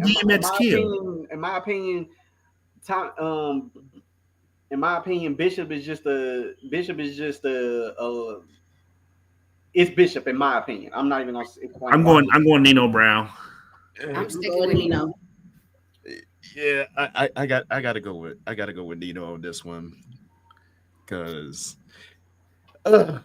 it was tough to choose between Bishop and Nino, but I would say Nino only by a small margin because of how the level of ruthlessness is between those two. But I got to get the edge to Nino.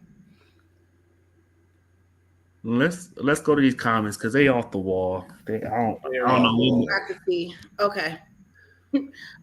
This was in regards to the last one. Kristen says conspiracy moment. Whitney was assassinated, and Ray J knows who did it. LOL. Eli said too far. My bad. Yeah, it was. You think, bruh? Payne is in the building. What's up? Okay. What up, sir? What up? His answer is A. Kristen says Junior from Players Club. LOL. But to answer, Nino. She said him using a child as a shield was diabolical. I almost forgot about that shit. Payne says Shredder from Ninja Turtle. If you don't answer this damn question right, hey, as a Ninja Turtle fan, I approve that answer. Jesus, that's not Ninja Turtles. That's ass. We know you do. Eli says Buzz from Belly, and y'all know why. Robert is not the only one who should be in jail.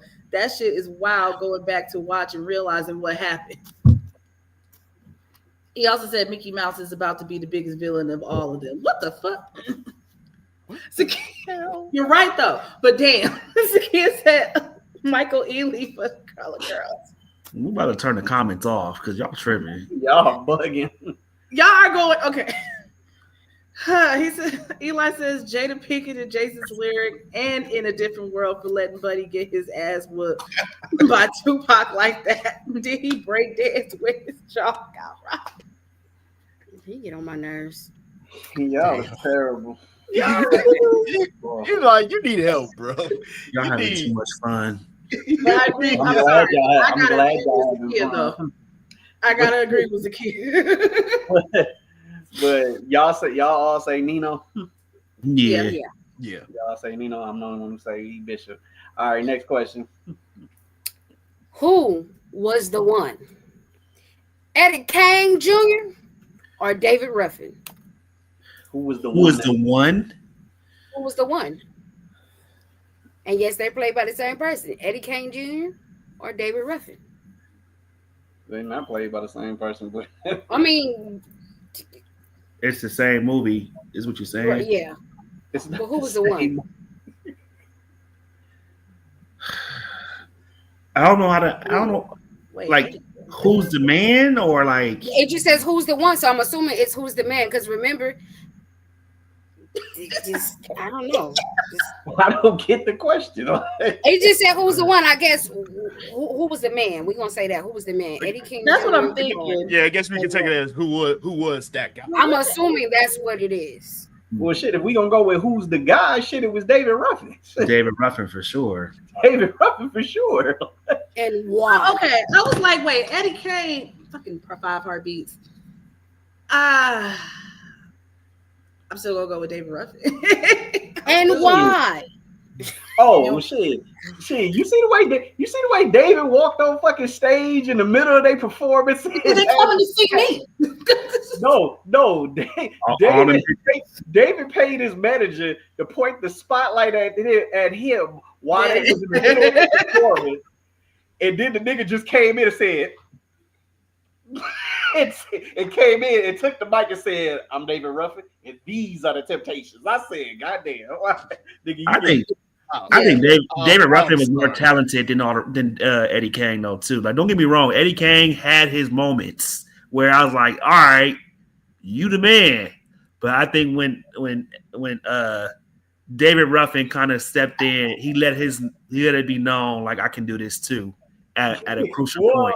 I mean, they both are the lead, but it's just the simple fact that I don't know. It's just man. They both made great music. Right, but They both extremely talented David was just on some other shit with him. all the time. And I think whether the movie was true or not, the way they kind of depicted Eddie Kane was just like it left that bad taste in everybody's mouth. So everybody's gonna be quick to run to David Ruffin, in my opinion, no matter what. I mean, even I don't think I just think that Robert Townsend personally, I don't think he had the rights to the Dale story, so that's why he had to. So he had to create that story. He had to create the persona, but he had to create the Based persona. on He had his to knowledge say- of what he knows. Yeah, he had to create these characters, but Hence why majority they were of- not called the Dales. right. They were not called the Dale, so they were called the 5 Heartbeats, but they were based off of them. But anyway, but I mean, shit. If you really want to keep it a buck, that was every fucking group back then. So like, That is true. everybody every group had a fucking drug problem. So they really didn't fucking. I would say this. Everybody had a drug problem. Thanks. The look So, of men but- was different from what we know now when we look at men. Because when you see real pictures of them, you'll be like, what was these bitches over here fighting over and just And falling out. right? Like, It was a different time. That's what I just said. They really control. They really control. Definitely a different time. Control the crowd like that. If you knew how to sing, you can get a woman. That's just No, all. I know that, but I'm just saying it was today, different. though. It wasn't about the looks because it's Talk totally that shit, different. eh? Because even if you I go heard back you, and eh? you look at Even today, you can sing. You can still get the women. You can sing today. yeah, but it's a little bit different because yeah. now it's looks too. But it was different then because even if you go back and you look at Look at the Frankie Isley Lyman. Brothers and they outfits. Who? Look at Frankie Lyman. Oh hell Have you yeah. seen a real picture of Frankie Lobby? He looked like he about 12. But how many Definitely guys? didn't look like Lorenz How many Tate. guys we know that are like celebrities or they got money that if they didn't have money, y'all know for a fact y'all wouldn't find that man attractive at all. It's a lot of celebrities that have money now that I don't find attractive. I mean, but still, I'm just saying, it's a lot of people who y'all so called he look good, and if he didn't have that bread, no, sir. Sometimes it ain't even the bread. For a man, for me to say they look good, it really is if they're well groomed. All right, we're gonna put you in a different category, because we already know we're gonna have pushback with this one with you. But for the masses, It's true. I know, but I'm just saying, most women, and I'm not singling you out, Professor, or Heather D. Not all women. Not all. I was speaking for myself. I wasn't speaking for no other woman. I'm just saying, not all women, but majority of women. Yeah, like, and it go both ways. Sometimes us guys, we feel like there's some women out there who might be overhyped because they got X amount of dollars attached to their name as well, or fame, or looking like a false advertisement with the body work. Damn, Meat, tell us how you really feel. I like that. I actually like that. He said, Meat got catfished by somebody. Meat's talking his shit over here. I tell you all the ABC. I work in Hollywood. You see, I'm sorry, I was about Frankie you know how much of body work I see walking down up and down the damn strip, the damn Walk of Fame. Shit. Oh my God. False advertisement out the ass. All right, y'all ready for the comments? Everybody answer? Please. Please do. Chris, this was about her answer earlier. She's like, I just came to dance. LOL. She on my nerves. All right. Eli says Eddie Kane Jr. Nights like this. Hey, that was the shit. I don't care what nobody said. Yep. Zakiya says, who was the one and not the two? Oh. Eli says, nah, it's David Ruffin. And then Kristen said, is David, plus David is real, Eddie is fictional. We just talked about that. Eli says Eddie Kane had one of the greatest comebacks in cinema history when Duck had the voiceover of him saying, "Take your time now" in church. I knew Eddie was about to sing for the Lord. I feel like. And Eddie was able to keep his hairline through his cocaine habit and lady. It got a little thin, but he kept it. I feel like going on. But anyway. Oh God. Okay, y'all ready for the next question? Just your response. Like, what is it? Who was the worst husband? No. A. Mr. from The Color Purple. B. Ike Turner from What's Love Got to Do with It? Or C. Charles from The Diary of a Mad Black Woman? Oh. Fuck. They would have those choices though. Like, what the fuck? I'm gonna have to go with Mr. Wait, what was the second choice again? B was Ike Turner from What's Love Got to Do It, and C was Charles from Diary of a Mad Black Woman. I'm going Ike. To this day, I still hold a piece of my heart about Larry because he played Ike.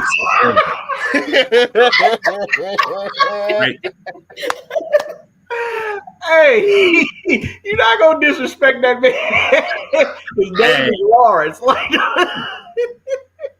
his name is Larry. His name is Larry. Like if I see Larry to this day, I might just wiggle him for beating Angela Bassett like that in that movie. Like he played that character a little bit too good. I'm only gonna say Gabrielle Union in Deliver from Evil. I'm gonna say Ike for two reasons.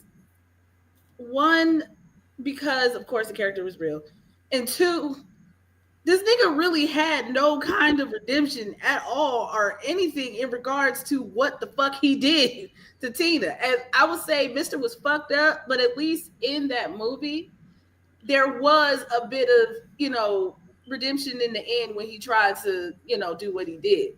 Yeah, when he was on his To this deathbed, day, like to the day he died, he denied a lot of that shit that was done to Tina, which is crazy. Like that nigga stuck to his story till the day he died. That he was not that bad. Look, I miss you now. Like, look, I done gave up that narcotic. I want you to come home now. That nigga straight pulled a gun out on her and was like, "What you gonna do now?" Like, come on. I don't hear you. Come on, man. What you gonna do? So I'm going with Ike. Meech? You want some cake? Want some cake, anime? Damn, everybody go with Larry, huh? I mean, yep. Lord. I mean, he was ruthless in that movie. Like, come on now. Like, there's no denying that. Larry playing good old Ike Turner, hands down, no contest. I feel like the professor got a plot twist coming right now. And that's why she gritted so hard and laughing right now. Y'all do know. Yeah, I'm just being honest. I think Mister's probably like the worst husband ever. But go ahead. Go ahead, put it. Y'all do realize this point of view. If you compare the two, they are literally one and the same. That is true. If you really just compare the two. Granted, Z says, because I just seen it, she said Celie was a minor. Tina was one too when they got together. Just so you know, Tina was a minor as well. When they first got together, when he started sleeping with her, they both raped their wives. Good point. They both raped their wives. As far as money is concerned, or however you want to put it, Mr. pretty much got the sister where she couldn't come back or whatever the case may be. Ike Turner pretty much paid off her mama. Tina's mama paid her off. So it was just kind of like, you know what, as long as you paying and doing what I need you to do, I don't give a fuck what you're doing to my daughter. Now the only difference is Mr. went and got her kids by doing the shit that he did to get them kids to come back. And Ike Turner, he just denied it, like you said. But at the end of the day, them motherfuckers is one and the same, in my opinion. So they both was. I do agree with you with that. Sorry. I got time for this, man. I'm just saying. They both did the same thing to both of them, and they both were minors. No, yeah, I agree. Mr. King was turning him out the house at an early age because because the sister ran away from the daddy too, though. Yeah, but if you think about it, because the reason being is Mr. wanted the sister initially. The dad was like, no, you can't have her, but you can have her. Mm-hmm. So it's like, okay, he still had this, okay, I want her, but I can't get her. And since I can't get her, I'm going to put her out the house. And I get that. But at the same time, he was not obligated to her. That was not his wife. It wasn't, but you separated two sisters. That's what I'm saying. You separated two sisters. You made her leave. It's the same way he did with the mama. I you off to get you away. I said I took them kids from Tina and said, you know what? Get in the car, kids. He took all his responsibilities, even when he was in the wrong of physically abusing. But he also had her taking care of them kids that weren't hers. That's true. Mm-hmm. All right, one and the same. All right. Wait, you talking about Celia or you talking about both of them? And she took care of his two boys before when they wasn't even his. Yeah, because what he gonna do with two more kids? I mean, what wasn't her? Sorry. Exactly. What I'm gonna do with two more kids? All right, so we you know. Sorry, since Z said it, we calling Mr. and we calling Ike Drake now, huh? Probably a minor. Sorry. You ain't shit. All right, y'all ready to go to the comments? Jay's like, yeah. Wait, did everybody answer? Yeah, we all did. Yeah, everybody answered. Yep. I mean, we all was saying basically the same thing until Pug came in and threw a tornado around and it. No, I was saying Mr. from Jump Street. Yeah, you did say Mr., but we always say Ike. Everybody else is saying Ike. I said Ike. All right, Zakiya says A. So she's going with Mister. Kristen, she said Goku, laughing my ass off. I'm gonna say Mister, because that man took took the Kevin Samuels exit. Okay. Zacchaeus says his name is Larry. Y'all are okay. And then Kristen was laughing at you, Jay. Zakia, she says Steely was a minor. Kristen says right, and then Zakia agreed with you. She says facts. Because I said that they both were minors. Mm-hmm. No, that was all facts, though. The fact that she said Goku out of all Anyway, next question. Oh wait, one more comment. Oh my god! I mean, she did whoop his ass. She did whoop his ass, at least in that fucking car. I think that's my favorite scene in the whole movie. Mm-hmm. She took that when she finally got her get back. But the movie. I mean, the scene was comedy when he slapped her with every sentence, though. But yeah, like, shut up, Jay. Going to hell. God damn it! Don't you ever talk to me like that again. I'm gonna show you. You don't never talk to me like and turned the boot around to the heel. That was hilarious. But anyway, continue. Which movie has the best storyline? A, New Jack City. Okay. B, Set It Off. Or C, Training Day. Which movie has the best storyline? A, New Jack City. B, Set It Off. Or C, Training Day. Damn. That one is a loaded one because they actually all do have really good storylines. Bullshit. What do you mean? Set It Off. You can scratch that out. Set It Off does not have a good storyline. It's just Set It kinda Off. You can scratch that right there. But if I had to pick, I mean, A and C, you gotta kind of, that's kind of like you gotta kind of like run through the story. But I'm going with Training Day. I agree. Yeah, I probably do the same. Only because of the Ethan Hawke piece added that storyline to where it needed to be. Like, yeah, if it wasn't for Ethan Hawke's role, then I wouldn't even be saying that. Yeah, I think I agree. He added especially because that little boy in the movie, he had bad acting. Yeah, like that boy couldn't stay. That boy couldn't stay asleep for nothing. I agree. I want my mom. As much as I want to say A, I gotta go. I have to say C. Which is New Jack, or is that Training Day? That's Training Day. Training Day. I know you're a New Jack fan, Meech, so I know it's hard for you to choose New Jack City. Yeah, but just going over everything for Training Day, like for what I can recall, Training Day gets the edge for me. Even though Dr. Dre almost messed the movie up, but anyway, Training Day. Let's talk about that. With his bad acting. You hear me? You're fucking dead. Like, thought you about to get an Oscar for that little part, didn't you? Shit. But anyway. To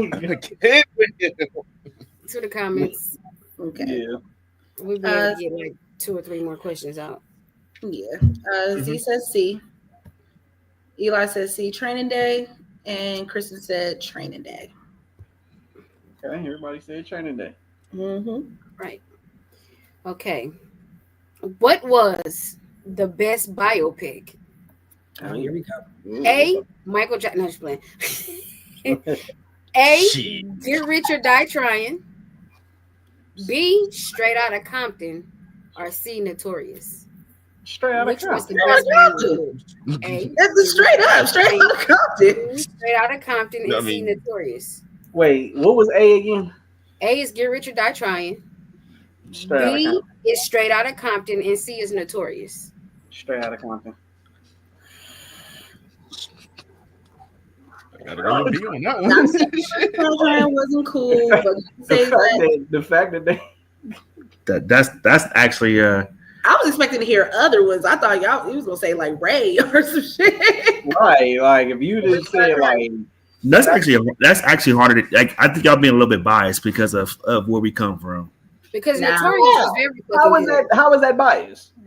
Because the Biggie movie was probably the best biopic that we've seen of Biggie. Get the fuck out of here, bro. Like, no, that's cap. Name another movie. That's No, out of the three that you're gonna really sit up here and say that straight out of, that the Biggie movie is better than Straight Outta Compton. Really? It gives it a good run. It gives it a good run for its money, bro. Yeah, true. It does. No, it gives it. No, I'm not gonna sit up here and say that the Biggie movie was trash. I'm not saying that. But what I'm saying is, out of the three, Straight Outta Compton is better. Get Rich or Die Trying was no, absolutely not. Now, if you said some shit, now she just said some shit like all eyes on me and fucking let's see, but that's the thing, like it's for me it's a tie between those two, like Get Rich or Die Trying, but if I can't choose I can't choose between Straight Outta Compton and the Biggie movie. I'm sorry. There's nothing wrong with that because I'm picking both too. I don't know. For me, out of the two, B will get like a little bit more edge. For what reason, though? It's just the way that the biopic was planned and done, and how the story was written out in my view, and plus pretty much every bit of detail was right on point. And I'm not saying Notorious wasn't either, but it's just more so like, Straight Outta Compton. I think it's more because you gravitate to it more because you can understand it more. And we all. And I think that's why. And nobody's disputing that Notorious wasn't bad. No, because I'm just saying Notorious wasn't bad. I'm just saying out of the two, B will get a little bit more of an edge. All right. I mean, we all got opinions, so I clear to say that y'all three are going with Straight Outta Compton, and me and Professor is going with like a tie between Straight Outta Compton and Notorious, the Notorious movie, right? Yep. All right. Go ahead, Heather B. Just real quick. For me, the reason that, because you guys are absolutely right, Notorious and Straight Outta Compton, they do run together, like as far as them being good movies. I'm never going to negate that. I think for me, I enjoyed more so the pacing of Straight Outta Compton over Notorious. Like, so, I do understand they had a certain amount of time to get everything in the Notorious movie, but I do feel like in the beginning, it was kind of like boom, boom, bam, bam, bam. Like it wasn't, like I just enjoyed the pacing and the story that was told more with Straight Outta Compton than I did with Notorious. And it also might be because of the fact that it's, F. Gary Gray as the director. And we all know that he's directed some really, really good movies. Probably everybody had a hand in it except Eazy-E. But I understand why Hood and Aaron would say that it's a tie because they were both on the same level. Like it wasn't that all eyes on me bullshit. All right, cool. Let's go to the comments. Right. Also, there were no voiceovers of other people's voices. Oh, yeah. That was probably the only bad part of the fucking movie was the fucking voiceover. No guilty, no guilty, no guilty. Continue. Damn. All right. Let me go to the comments. Okay, this is from previous. Eli says, Set It Off was a long-ass Queen Latifah directed by Dr. Dre music video with the Spike Lee movie script. That was very specific. Okay. Really? I don't think was Spike Lee involved in Set It Off? Hell no. No, he's saying like the type of script. That's what he felt. We're not gonna disrespect Spike like that, y'all. That's crazy. Really not. Because remember, that movie was also F. Gary Gray, but I get what you're saying. Was he really? Yeah. It was. Set It Off. Check you out, Heather. Huh? I said, check you out, Heather. I see you. Salute to you. Zakia, thank you. Zakia said B. Kristen says B. Eli says Get Rich or Die Trying. I would expect nothing else from you, Eli. Perfect answer for you, sir. I'm sorry. Kristen says Straight Outta Compton had a better budget, was better research, better acting, period. Um, Letitia, she's in the building. Hey, girl. Hey, Welcome. How She you says, doing? hello, everyone. Eli says, fuck all that. New Edition got the best biopic and the Bobby Brown story. Here we Oh go. my God. Okay. Uh, there Kristen you said, go, no now we're friends. talking. Ray or get on up. That's different. I really did. I thought you were going to mention Ray. I really thought they were going to have that listed on there. now my questions. Oh, I know. That was just a shot. We're well aware. Who did you feel? And I'm pretty sure I already know the answer. What everybody's gonna say, but I just want to see. Okay. Who did you feel more sorry for? Ricky's mother in Boys in the Hood, or Stony from Set It Off?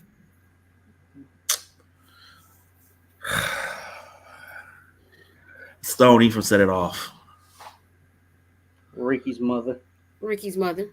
It's hard. That one is a hard one. Ricky's mom.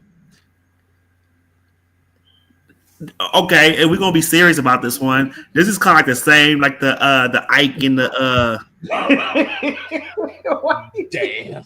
they two in the same. They two in It the same. is, but it ain't. It No, is, no, but it no, ain't. I'm finna okay. explain to you. I'm finna explain to you. Yes, Stoney brother did gang bang, right? No, No. that's not even what I was saying, because he didn't gang bang. Bang bang. No, we didn't. What I was about to say That was is a case your of mistaken homeboys identity. gang bang, and you repping a So was set that Ricky, you right? not from. No, Ricky did not gang bang. Ricky, all he No, did he was No, no, I'm talking to Gerald. Oh. Well, it wasn't mistaken Wait, identity. wait. It wasn't Wait. mistaken identity, but we got they shot Ricky to get back at Doughboy because Doughboy did the crazy stuff he did out on Crenshaw. No. Actually, You gotta no. remember because they bumped into Ricky first. They buzzing to Ricky, and Ricky got the acting like he And was he tough. got the But run in his mouth. yeah, but guess what? We all know who the head honcho is. But I'm they a- remember Ricky face because of that thing. But hear what I'm saying. You already know that your homeboys gang bang. You know that's they said they rep. You go over there and let these niggas cut this shit in your head, knowing that somebody already looking for this nigga. So from behind you could possibly whatever, and they think it's him. But why would you gonna go and get something cut in your head, knowing that you ain't from that set? I'm just saying. Let's just. It happens every day. It happens every day. People, But I wouldn't feel sorry. People come to LA and throw on hats and colors, knowing damn well that this, or maybe not knowing, but potentially knowing that this hat or this color in this neighborhood can get you killed. He intentionally put that shit in his head because he said, "Oh, I like that. That's fly," but you know it stands for whatever hood that nigga from, and you not from there. Yeah, I'm standing on my answer. I'm saying you can stand on it, but I'm just telling you, nah. I feel bad for Ricky's mom. No, I mean when you dig deeper into the situation, you didn't feel bad for Stoney. I mean, of course, I feel bad for Stoney for the brother aspect of it, but shit. After that, no. I'm sorry, I just saw the comment. I mean, I feel bad for her because she was in a bind and had to sleep with That's the reason why I was laughing. Shut up, Professor. Shut up. I mean, I feel bad because she had to sleep with Nate, because she was in a bind to get the money for her brother. But after that, it's kind of like she did what she did what she had to do to make sure that he was taken care of. And that's fine. Guess what? Ricky was she kept the money. She kept the money though. She was exactly. Ricky was. She kept the money. At the end of the day, she a prostitute, so she got paid for her services. And technically, she didn't have to rob the bank, but she tore the money up because she felt she had to sell her body in order to do the shit. And who thought of that? So, we not going to mention the fact with the Ricky situation that there were so many other ways that situation could have been avoided, and. How? That nigga y'all are getting chased with niggas with guns, and you are sitting here not even running or sprinting. You are slowly pace walking down the alley scratching off a motherfucking scratcher and that say, you already lost. Don't do nothing. That you already lost on, mind you. What I you mean, mean the But fools not ain't only gonna that, do but nothing? They literally and hear me out. It could have been Ricky or it could have been what's his name? Either one of the two, Right. and either one of them gangbang. but it's not even about game banging because at the end of the day, they still one and the same to me. Because y'all saying I that mean, neither one of them honestly, game, neither one of them because game bang, but they both making yeah, they both are he's affiliate. absolutely They right. both are affiliate based off who they run with or where they grow up at.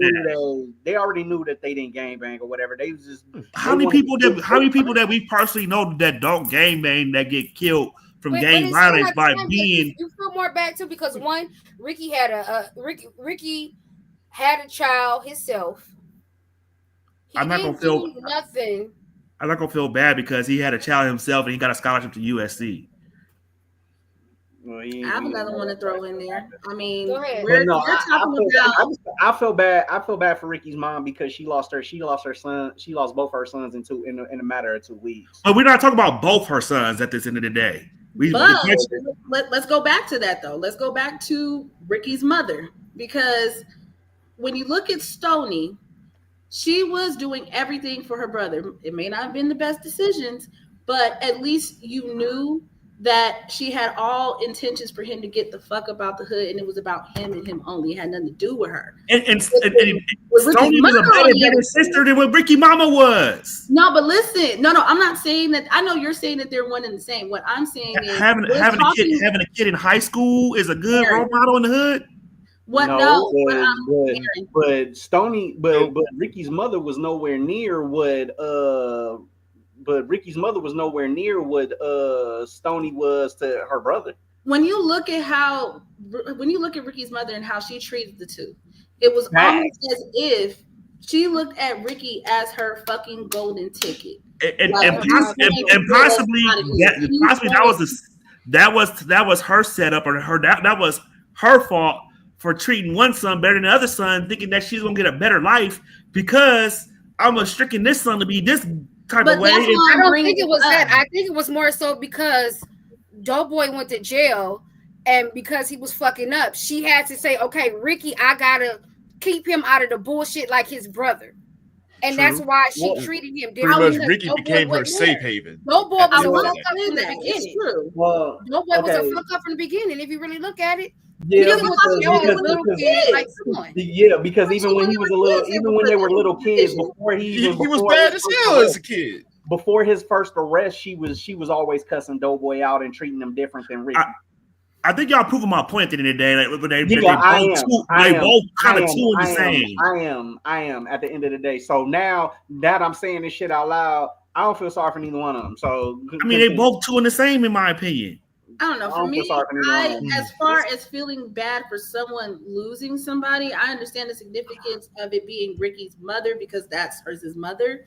But I do still side with Stoney because of the fact, again, her intentions were always shown as her for him. So at the end of the day, despite the situation, Stoney was the mother figure in this boy's life. We don't know the mother. The mother was never introduced. So y'all sitting here like we don't know what was the mother in that movie. All we know that all that's left is Stoney and her little brother. Right. I think it more so goes coming from. I can understand where Double A is coming from in this situation because it's kind of like Stoney was turned bad in a sense. Like she was doing everything. She didn't have to be on that path at the end of the day because she was making sure her brother was good. And once her brother got the hood went on whatever he was doing, no telling where Stoney would have been at. But then it's like good girl turned bad at the end of the day. Y'all killed my brother. I had to sleep with Nate for the money. Because y'all killed my brother. I mean, yes. Basically. I mean, I think in that situation it was just. But then again, like I was trying the last person I had that was my family. What the fuck else do I have to lose? But then again, at the same time, like I was saying earlier, remember when she had the money after she slept with Nate, after she found out that he didn't get into the shit, she tore the check up. So she could have kept that bread. She could have kept that bread and did something with it. You know what? She tore the check up. Then old boy stole the money out the vents. Like, come on. the bigger problem is not really. No, this is way before Robin Banks, though. This is way before Robin Banks. But that's what I'm saying. The decision making they was the path of decision making she was making along the way before Robin Banks was terrible. Was horrible. Terrible. Never mind, y'all. But okay. Anyway, let's go to the comments. y'all, all y'all got Ricky Mama. I'm torn between the. I think they won. I technically never gave an answer because I really was torn between the two. All right, I'm sorry, Heather. Heather B, give your answer. I'm sorry. No, I'm saying I couldn't really give an answer because I was torn between the two. It's two different. To me, I look at it as two different situations. Sorry. And no, like again, Ricky wise, you're gonna feel bad more for her because that was the mother. But I do understand the situation with Stoney too. So it's like, damn, I can't. Well, you're torn. You're torn too. You said what? Are you torn too as well? I am. I actually am. Meet with your answer. She torn. Okay, got you. Sheila Toya Duckett. What's your answer, Meet? Yeah, LaToya Duckett. She sing the song Lucky, "Torn Between the Two." Oh, Lucky. I'm sorry. It's okay. You knew what I meant. Y'all discombobulated and whatnot. Mitchell, you got? But I'm still sticking with Ricky's mom at the end of the day. Ricky! All right, cool. I took my answer back and said nobody. But anyway, let's go to the comments. Go to the comments because we got a lot. Hold on, let me see. Okay, so this was the very last comment. This is from the last one. Oh my Eli says James Brown biopic with Chadwick. It was fire though. I ain't gonna hold you. Yeah, it was. Fire, wasn't it? Facts. The kid said Ricky. Kristen says, I'm in the bind. They has me feeling bad for I don't feel sorry for her. All right, let me get through it because it's actually a few. Zakia says Ricky had a scholarship and a baby. Y'all throwing intangibles. He ain't even from Acorn. That was my part. That was a hilarious part. That was the funniest shit, right? That's why I was laughing the whole time, y'all. Kristen says, did all that for him to get killed on an accident? Ricky was murdered with purpose, at least. Damn. Well, shit. Damn, with purpose. I mean, they were after him. I guess that's what she means. Like, no, they was after any one of them. He just after anybody in the crew. Honestly, they were after. It just so happened that Ricky was. They were after Ricky. Now, I mean, well, technically, it could be just Ricky because remember, the first person that motherfucker bumped into and was talking shit was Ricky. I said that in the beginning. Oh, you did say that. What I'm saying is they were after Ricky. Now, if Trey was a casualty in the situation, that probably would have happened. But they were after Ricky. Yeah. So go ahead. All right, I'll get back to the comments. Eli says, I will never understand why Stoney tore up that check. You already smell like Old Spice in the metal spray bottle at Old Church. Once again, Eli, I don't honestly always agree with you, but I agree with you on this one. Okay. He cold. Kristen says police involved killing is more triggering to me than gang violence, and that's probably because of where I grew up. Understood. Eli says Ricky. I was thinking that Ricky's drinking 2% whole milk and eating the chocolate vanilla ice cream on a 105-degree day. When was he eating ice cream? It wasn't ice cream. He was eating a fucking ho-ho. It was a ho-ho. Yeah, because I was like, he wasn't.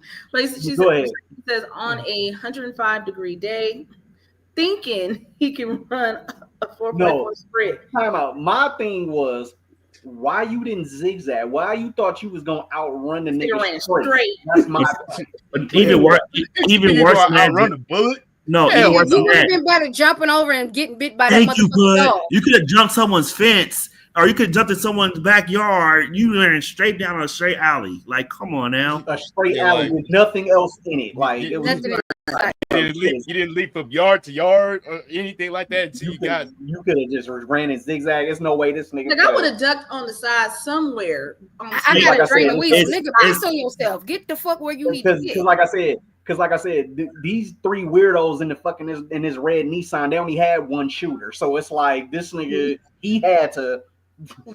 And the Come on, motherfucker had bro. a And he didn't shotgun. even have to And he had a fucking shotgun, me. Thank Thank you. you, Motherfucker had a bro. That's what I'm shotgun. saying. He got a shotgun. It's no way he's aiming like that, bro. Like he, come on, bro. But anyway, continue. Okay. The last one, he says, I feel more sad for Doughboy than Ricky and his mother because Doughboy always looked out for his little brother, no matter what the circumstances and what was done to him. Nobody looked out for him. That's I can facts. kind And of, I can kind of agree to that. Mm. Ricky's mother was point. absolutely booty butt shit. He said Okay. he said a ho-ho was worse because he became a dead hoe. Shit, wicked bars. I'm not playing with you. I'm not playing with you. Do y'all want one Eli, more question? One more. Yeah. Y'all want one more? Okay. Ooh. Okay. Who is the most versatile actor? Ooh. A. Denzel Washington. B. Eddie Murphy. Or C. Will Smith. Ooh. Yeah. Who is the most versatile actor? A. Denzel, Will. Denzel Washington. B. Eddie Murphy. Or C. Will Smith. I'm going Denzel. Denzel, Will, and Eddie. You said.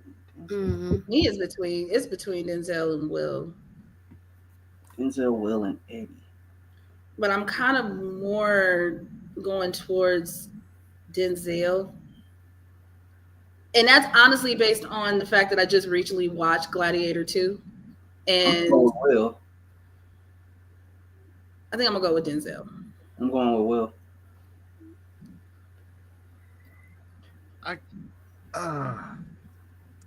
Out of those three, I hate the person that wrote that question.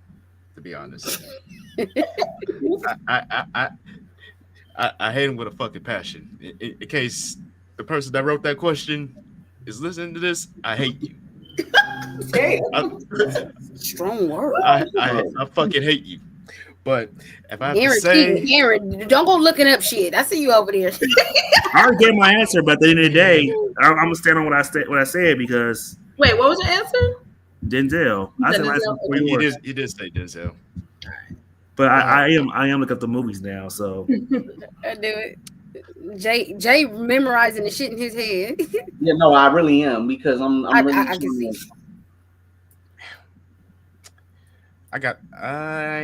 I gotta give it to Eddie on this one. What? Really? No, that's really complicated. If you see how versatile, okay, I'm just explaining this, but I haven't gave my answer. But I can see why he would say Eddie because Eddie has been through animation. He's done regular movies. all of them had done animation, no? Which are very. What is Denzel done animated?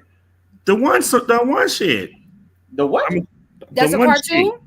Yeah, y'all forgot. What is Denzel done animated? Y'all is really, he in I think I know what you're talking about. He hasn't done no animation, y'all. I was making that shit. I was about to be like, where? I missed that. What is that though? Oh boy. But then now has you're he done animation either? Who? Yeah, Will Smith has. What? Shark I was trying to Tale. figure out what No, Will is done. He has done Shark Tale and stuff like that. I think he's done a couple of others did. too. I'm gonna be Will honest done with you. Shark My Tale. answer is Will Smith. It's Will Smith. like I gotta go with Will. I might have to rethink my answer, but I don't know. No, and when y'all ready, I can go over the list for you to kind of jog y'all memories. Because Will has, when I really think about what Will has done, because initially for me it was between Will and Denzel, and I was leaning more towards Will. Definitely between Will and Eddie. Because he's dabbled in a lot of different things. Like he's dabbled in sci-fi movies, he's dabbled in dramatics, he dabbled in comedy. Like it wouldn't be between Will and Ellie. For me, it would be between Will and Denzel. All right, so Denzel, in no particular order: Gladiator, The Equalizer, the whole series. Which was Fences, Magnificent Seven, Two Guns, Flight, Unstoppable, Book of Eli, Safe House, The Great Debaters, American Gangster, Deja Vu, Inside Man, The Manchurian Candidate, Man on Fire, Out of Time, Antoine Fisher, okay. Training Day. But remember, because Kristen repeated it, and I would have said it too, but it's not who's the best actor; it's the most. No.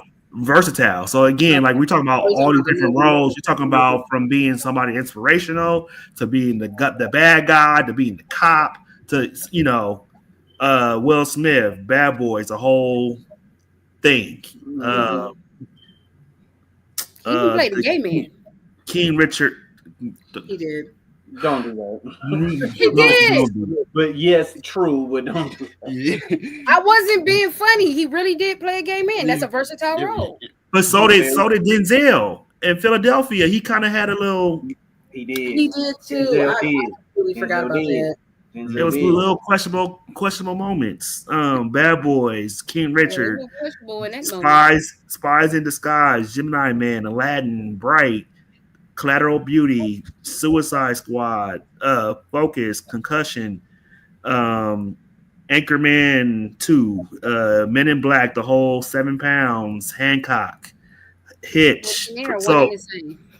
That is I true. Robot. See, like Will Smith, in my opinion, played a lot of like cop roles. If you want to put like, and yeah, he had roles outside of that, but he played a lot of cop roles to me.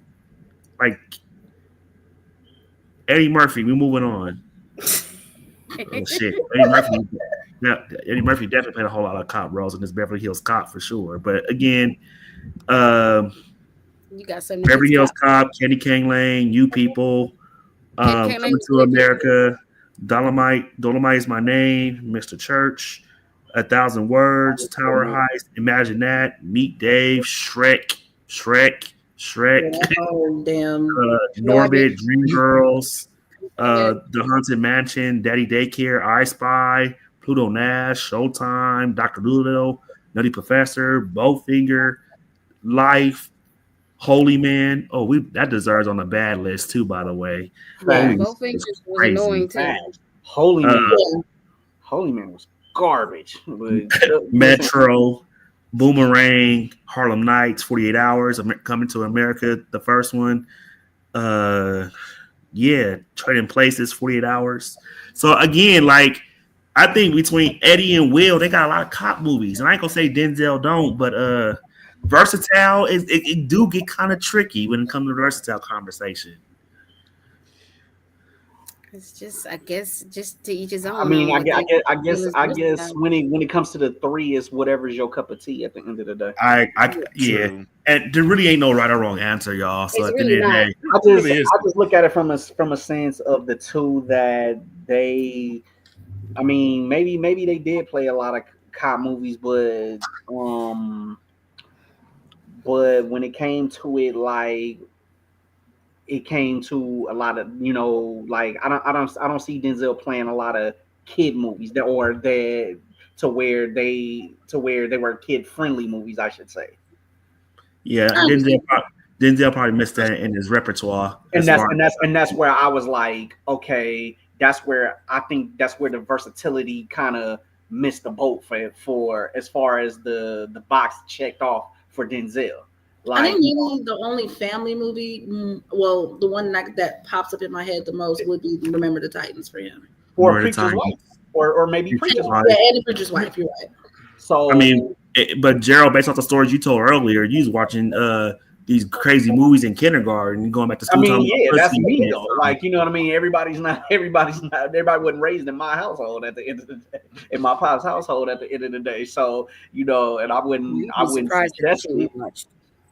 But yeah, like I said, I would say Eddie Murphy. The way I was raised, Eddie Murphy's the goat in my eyes. But if I was going to sit up here and say,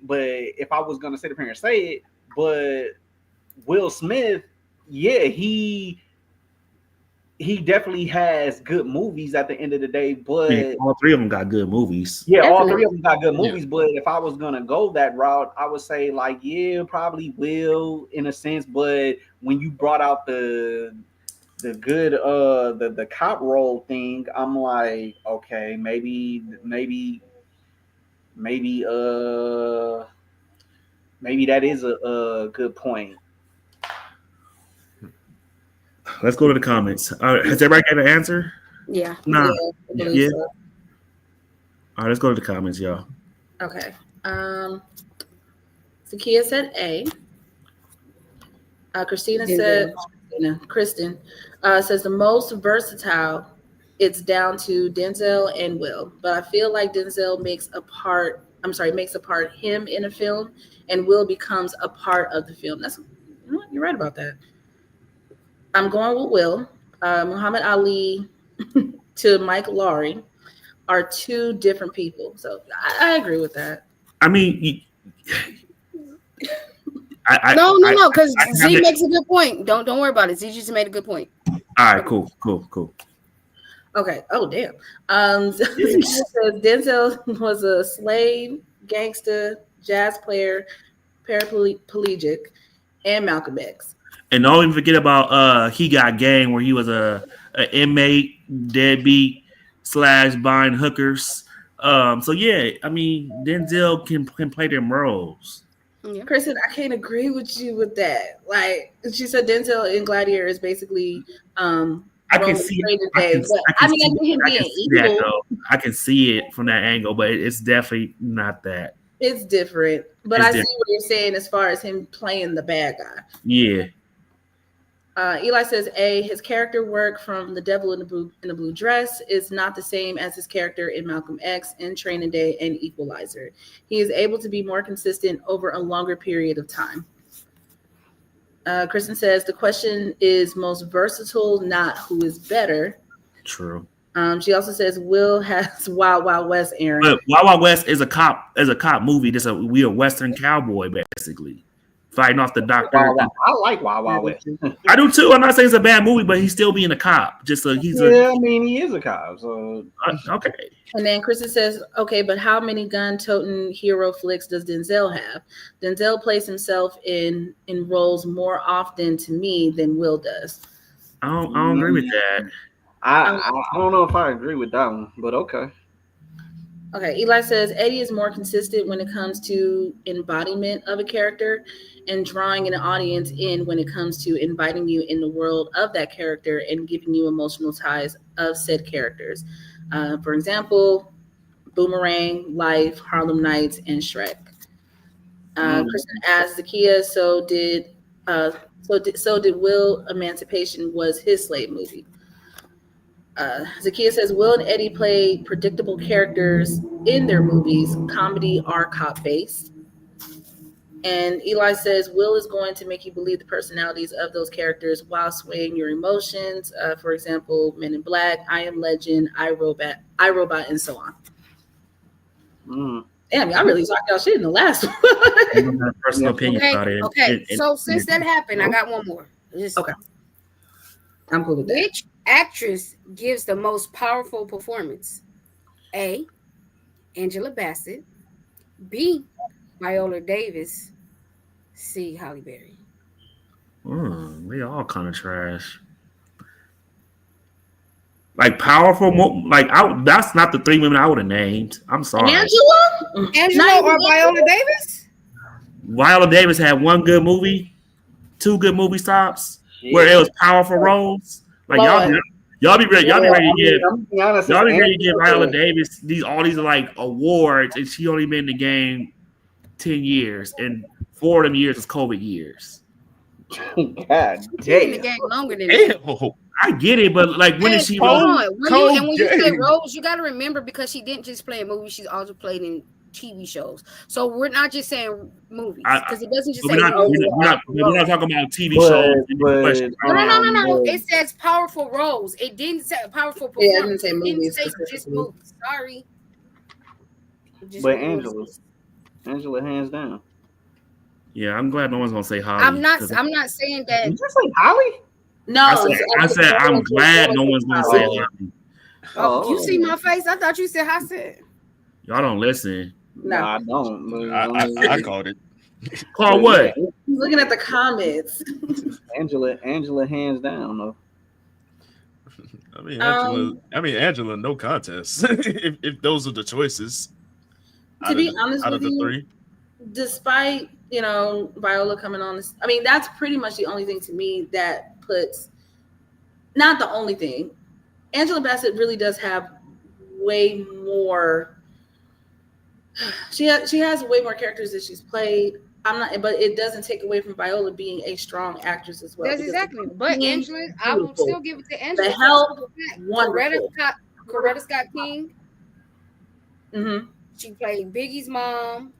The role she played, she gave a performance that made it believable.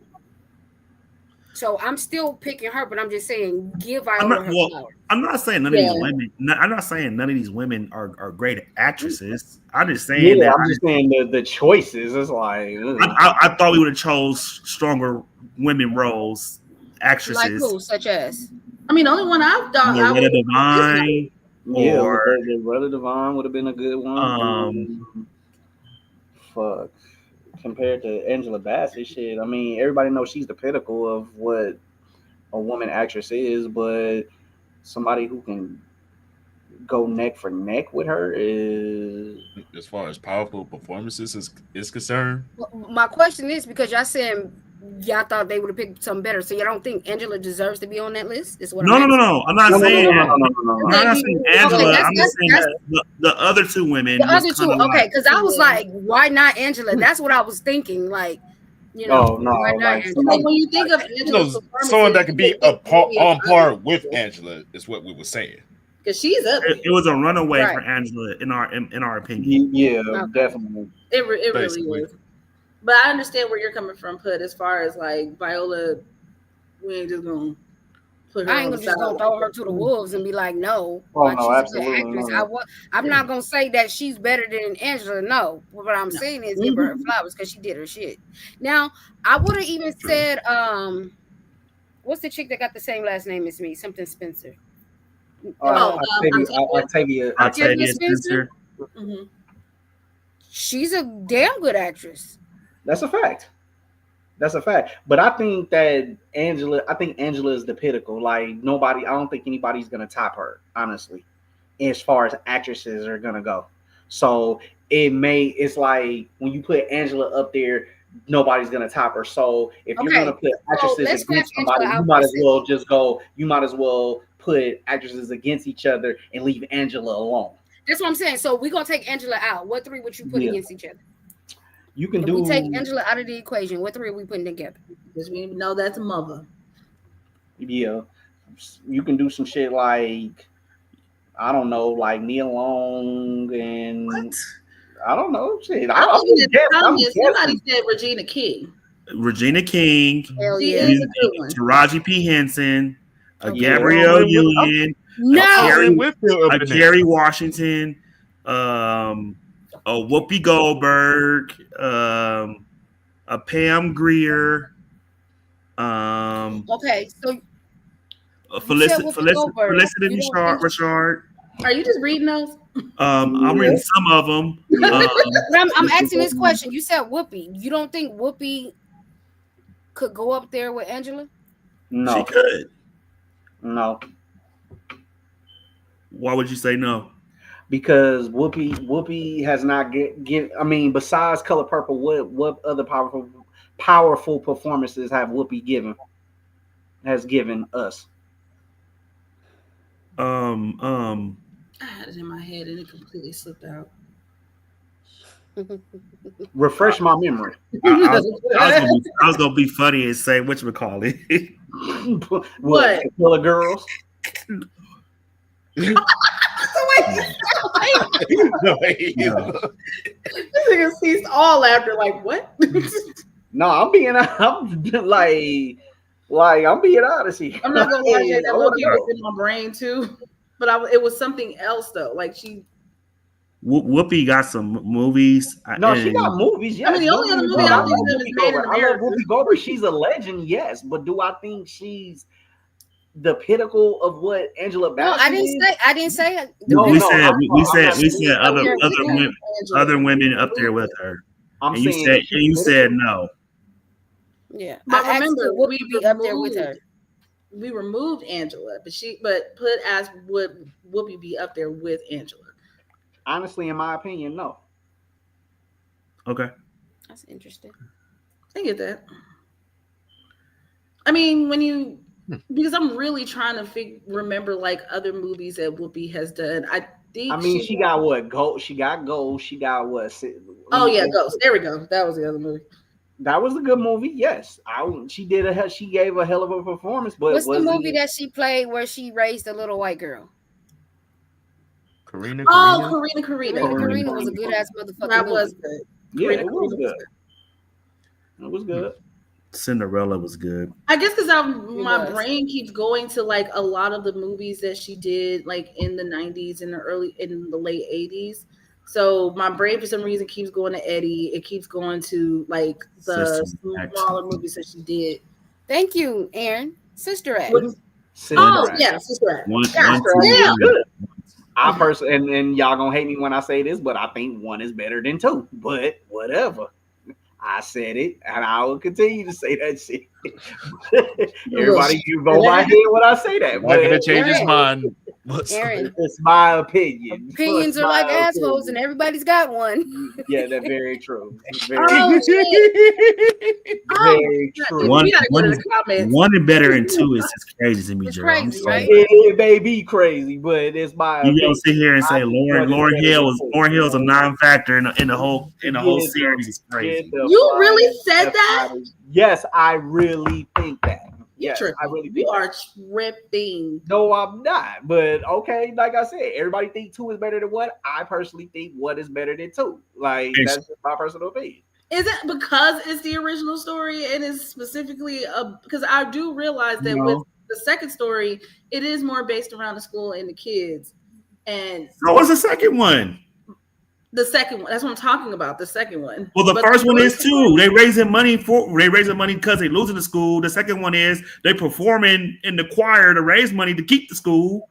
Like we doing the same thing over and over again in one and two. And it was The more first- focused on the kids. That's what I'm Right. saying. That one we ain't never gonna finish. But did everybody answer? But yeah, I think we did. let's go to the We went comments. to another direction afterward. Before we go to the comments, let me ask everybody in the comments a question. If you guys want a part 2 of this, just let us know. Put it in the comment, and we'll come Please. back to this. Just let us know if y'all want a part 2 of keeping it real black cinema. Have to go to the comments, please. Alrighty. Zakia says A. Eli says Angela Bassett hands down. Krista said bye, Holly. I'm going with Angela Bassett. Eli said, can we replace Holly with Regina King at least? We definitely can do that. Letitia said Angela Bassett. Krista says, I don't care how much Holly made out with Billy Bob. I'm glad it ain't her. Man, y'all gonna stop. Y'all gonna stop shitting on Holly Berry though. Hey, Y'all- look, He's going to make her feel good. That's probably one of the best sex scenes in cinema history. Shut up, He Gerald. wanted to feel good. Shutting up, but still. She said, "Shutting up, but still." Oh, that's what's wrong. All right. Shutting up, but still. She still has some influential roles, y'all. Y'all gotta get off Holly Berry back. No, we're not saying that she does, but just compared to the others, or as far as like strong performances. So we don't sit here and act like Losing Isaiah was in a strong role. That's my jam. Exactly what I was thinking about. All right, back to the comments, y'all. Okay. Okay. Kristen says on world stage, Black Panther puts Angela ahead, even if it's recent. She also says, like, for a performance internationally and domestic, it's Angela. Eli says Kerry Washington. Oh yeah, because we were naming the others. I'm not sure what this one is for, Kristen. She said they did. She also says Stella Got Her Groove Back was amazing. Yeah, Whoopi was in there too. Bye, Kristen. We're not gonna sit here and talk about amazing. She made me cry when she died. Zakia says Sarah. I think everybody was sad at that point. Serafina was good. Yeah, it was. Serafina was Oh yeah, good. Kristen said Whoopi was her bestie and Stella. That's a fact. Letitia said The Long Walk Home. Serafina, How Stella Got Her Groove Back. So this was basically the name of the movies. These are the Whoopi movies at this point. Right. Oh, and Kristen said also Whoopi is legendary essentially because she got an EGOT. I'm not saying she's not. Sorry. They're gonna get that to Whoopi. Eli says Kimberly Elise as an option. I won't put her that Oh high. yeah, she was in Clara's Heart. I completely forgot about that. But Claire's Mhm. Heart. Kimberly, had a bunch Kimberly of at least ain't up movies. there yet. I'm sorry. Not yet, not close. And we got our answers, y'all. Kristen said part 2. Taria's in the building. What's up? What's up, Hey, big? TT. She says yes because I missed the whole damn thing. Come For on, part T. two. We've been on this. We've been on longer than what we supposed to be. Right. Yeah. Zakia said definitely Way part past 2. time limit. Ooh, Eli Della mentioned Reese. Della Reese. Right. Ooh, Spelled her ooh, name wrong. wow. And he says We Holly went all the was way in back. Boomerang. Halle Berry's best performance was Oh, spelled her name Um, wrong. I Alfred don't Woodard, know. no. But yeah, She got a lot of Woodard- movies. I don't think we can Alfred say her Woodard best got a lot of performance was movies. in Holly Berry. I don't think Boomerang was her best performance. I'm not gonna Oh, say they're that just talking either. about the one that. I think it's too. You can't put like Because I think Halle Berry. Losing My Head was definitely a better performance than Like you got an all-star like cast in Boomerang, so it's kind of hard to like make an actor or actress look bad in an all-star. No, because I think she did better than fucking Robin Givens. So That's Well, not because saying Robin Givens had to play the role of being just the Robin face. Givens played herself. Don't do that to Robin Givens. she can't act. No, nothing. No, I'm not saying she can't act. What I'm saying is She can She's act. saying she that can't was act. her persona.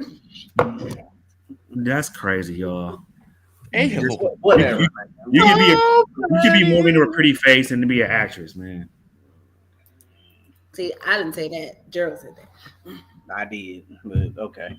Anyway, last comment. Oh, we have one more comment. Did you read that one? Yeah, That he's- the Alfred Woodard probably spelled her name wrong too. right. Well, with that being She's a said, good actress too. yeah, she's definitely a good actress. True. With that being said, we have come to the end of UTR's Talk Your Shit, Black Cinema. Wait. And, I gotta read it. Eli says y'all liked her in Catwoman. I didn't even watch that movie. That's No, I like her in Storm better than Catwoman. big facts. I agree. I didn't even, Oh, I X-Men. didn't even watch, bro. Yeah. I didn't even watch Catwoman. But anyway, I didn't even waste my time. But anyway, Because you heard it had no naked scenes. That's why. facts. Pervert. Facts. I saw Amy Swordfish. says facts. I know you saw All it. right. All right, Pervy I Sage. saw Swordfish. But anyway, with that being said, we go to our ending comments. Heather B, if you please. Once again, thank you everybody for tuning in. Thank you for your comments. Thank you for your likes. Just truly appreciate the time that you guys take to just come and chill with us and talk, and of course talk your shit. Please make sure that you are following all of our social medias, which is on TikTok, YouTube, Instagram, and Facebook, all under UTR Presents Talk Your Shit.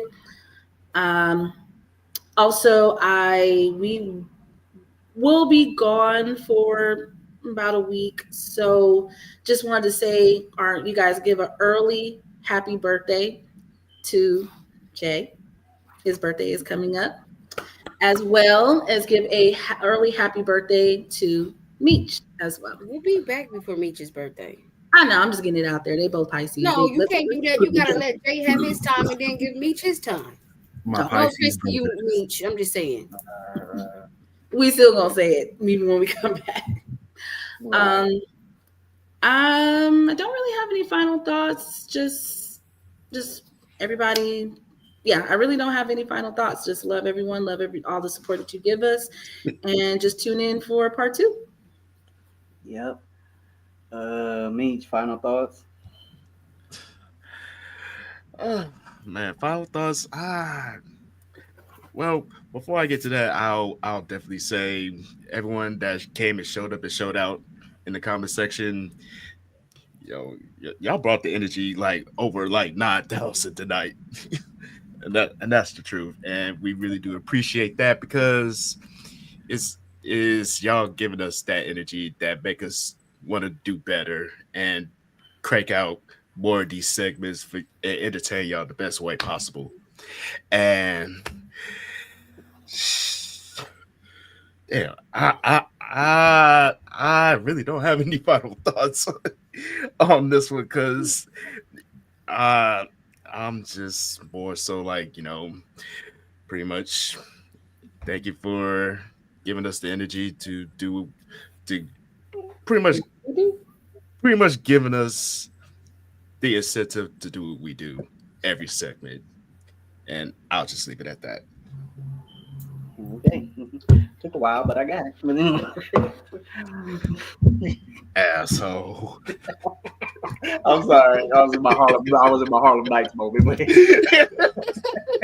I know, but you still an asshole. anyway, I needed that one. but with that being said, we appreciate y'all coming out tonight. Kick it with us, talk some black cinema, and it was an amazing show. We had lots of fun, and come on back. And I appreciate the early birthday wishes from everybody. And that's it. That's all. I ain't really got nothing else to say about it. And Double A, it's on you. You kind of scared us there because I thought we about to close out the show without my remarks or the professor's remarks. Like, dang, you a cold nigga for that one. No, No, no. never that. And let me go back a little bit. How you gonna tell me to get it out when the last show you was over there tripping like you had your shoes on? Oh no, bro. I was upset about 47, bro. I'm not even gonna lie to you. I mean, I know you was hot, but at the end of the day, you don't tell my bro to get it out, and you was over there crib walking on us too up with the vocabulary. So you gonna chill, my guy. I know y'all both Pisces, and your birthday come first. But anyway, I love you both. I really don't got no remarks except for I learned a lot about you guys tonight and I learned about a lot about everybody tonight and how we hold movies and shows and actors and actresses to a different standard because of what it meant to us in our lifetime at a certain point in time. So, a lot of times don't be surprised if someone say an actor or actress or a movie or a show that just you don't agree with. Because at the end of the day, I'm never going to accept that Heather's loving basketball response. But everything else, I'm willing to say that I learned a lot about you guys tonight, and maybe I'm gonna get Heather the deluxe package of Love and Basketball for Christmas or for her birthday this year because Nah, I'm sure right. but She'll mail that shit to you. you don't get a little Spalding jersey that comes with it. See that shit in the mail, like what the fuck? But at the end of the day, I had fun with you guys tonight, and I look forward to seeing you guys and having this much fun on the next show. All right, Professor.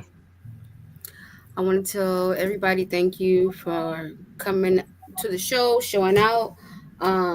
Thank you to my wonderful cast members. Love y'all. Also, just brush up on y'all black cinema because you never know what questions we gonna ask. I'm just gonna be honest with you. You just never know. Jesus Christ. And if ever y'all feel like there's something y'all want us to talk about, don't hesitate to hit us up and we might just do a show on it. But other than that, love y'all, live life, love and laugh. And we got a few comments before we get out of here. This boy went ham with the comments. Yeah. Letitia said, "Good night, everyone. Thank you so much." Good night. Zakia gave us a peace sign. Chuck the juices. Eli says Storm was fire. Y'all liked her in the Roots too, huh? Jesus. Zakia said, "Happy birthday, Pisces men." Eli says y'all liked her in 007. I liked her in the Flintstones though. Oh wow. Zakia, she says amazing show. Thank you. Eli also says phenomenal show, y'all. Thank you. He also said happy blessed day, big dog. He also said y'all like her in Jungle Fever. Holly can play the hell out of a crackhead. Put your finger there. For $2. $2 though. All right, that's it. And with that being said, we are out of here. That is it for UTR Talk Your Shit, Black Cinema, and Heather. We have just enough stages to keep your fire ass in Gucci and gold. With that being said, take care of yourselves and each other. We love y'all. Bye, y'all. Love y'all.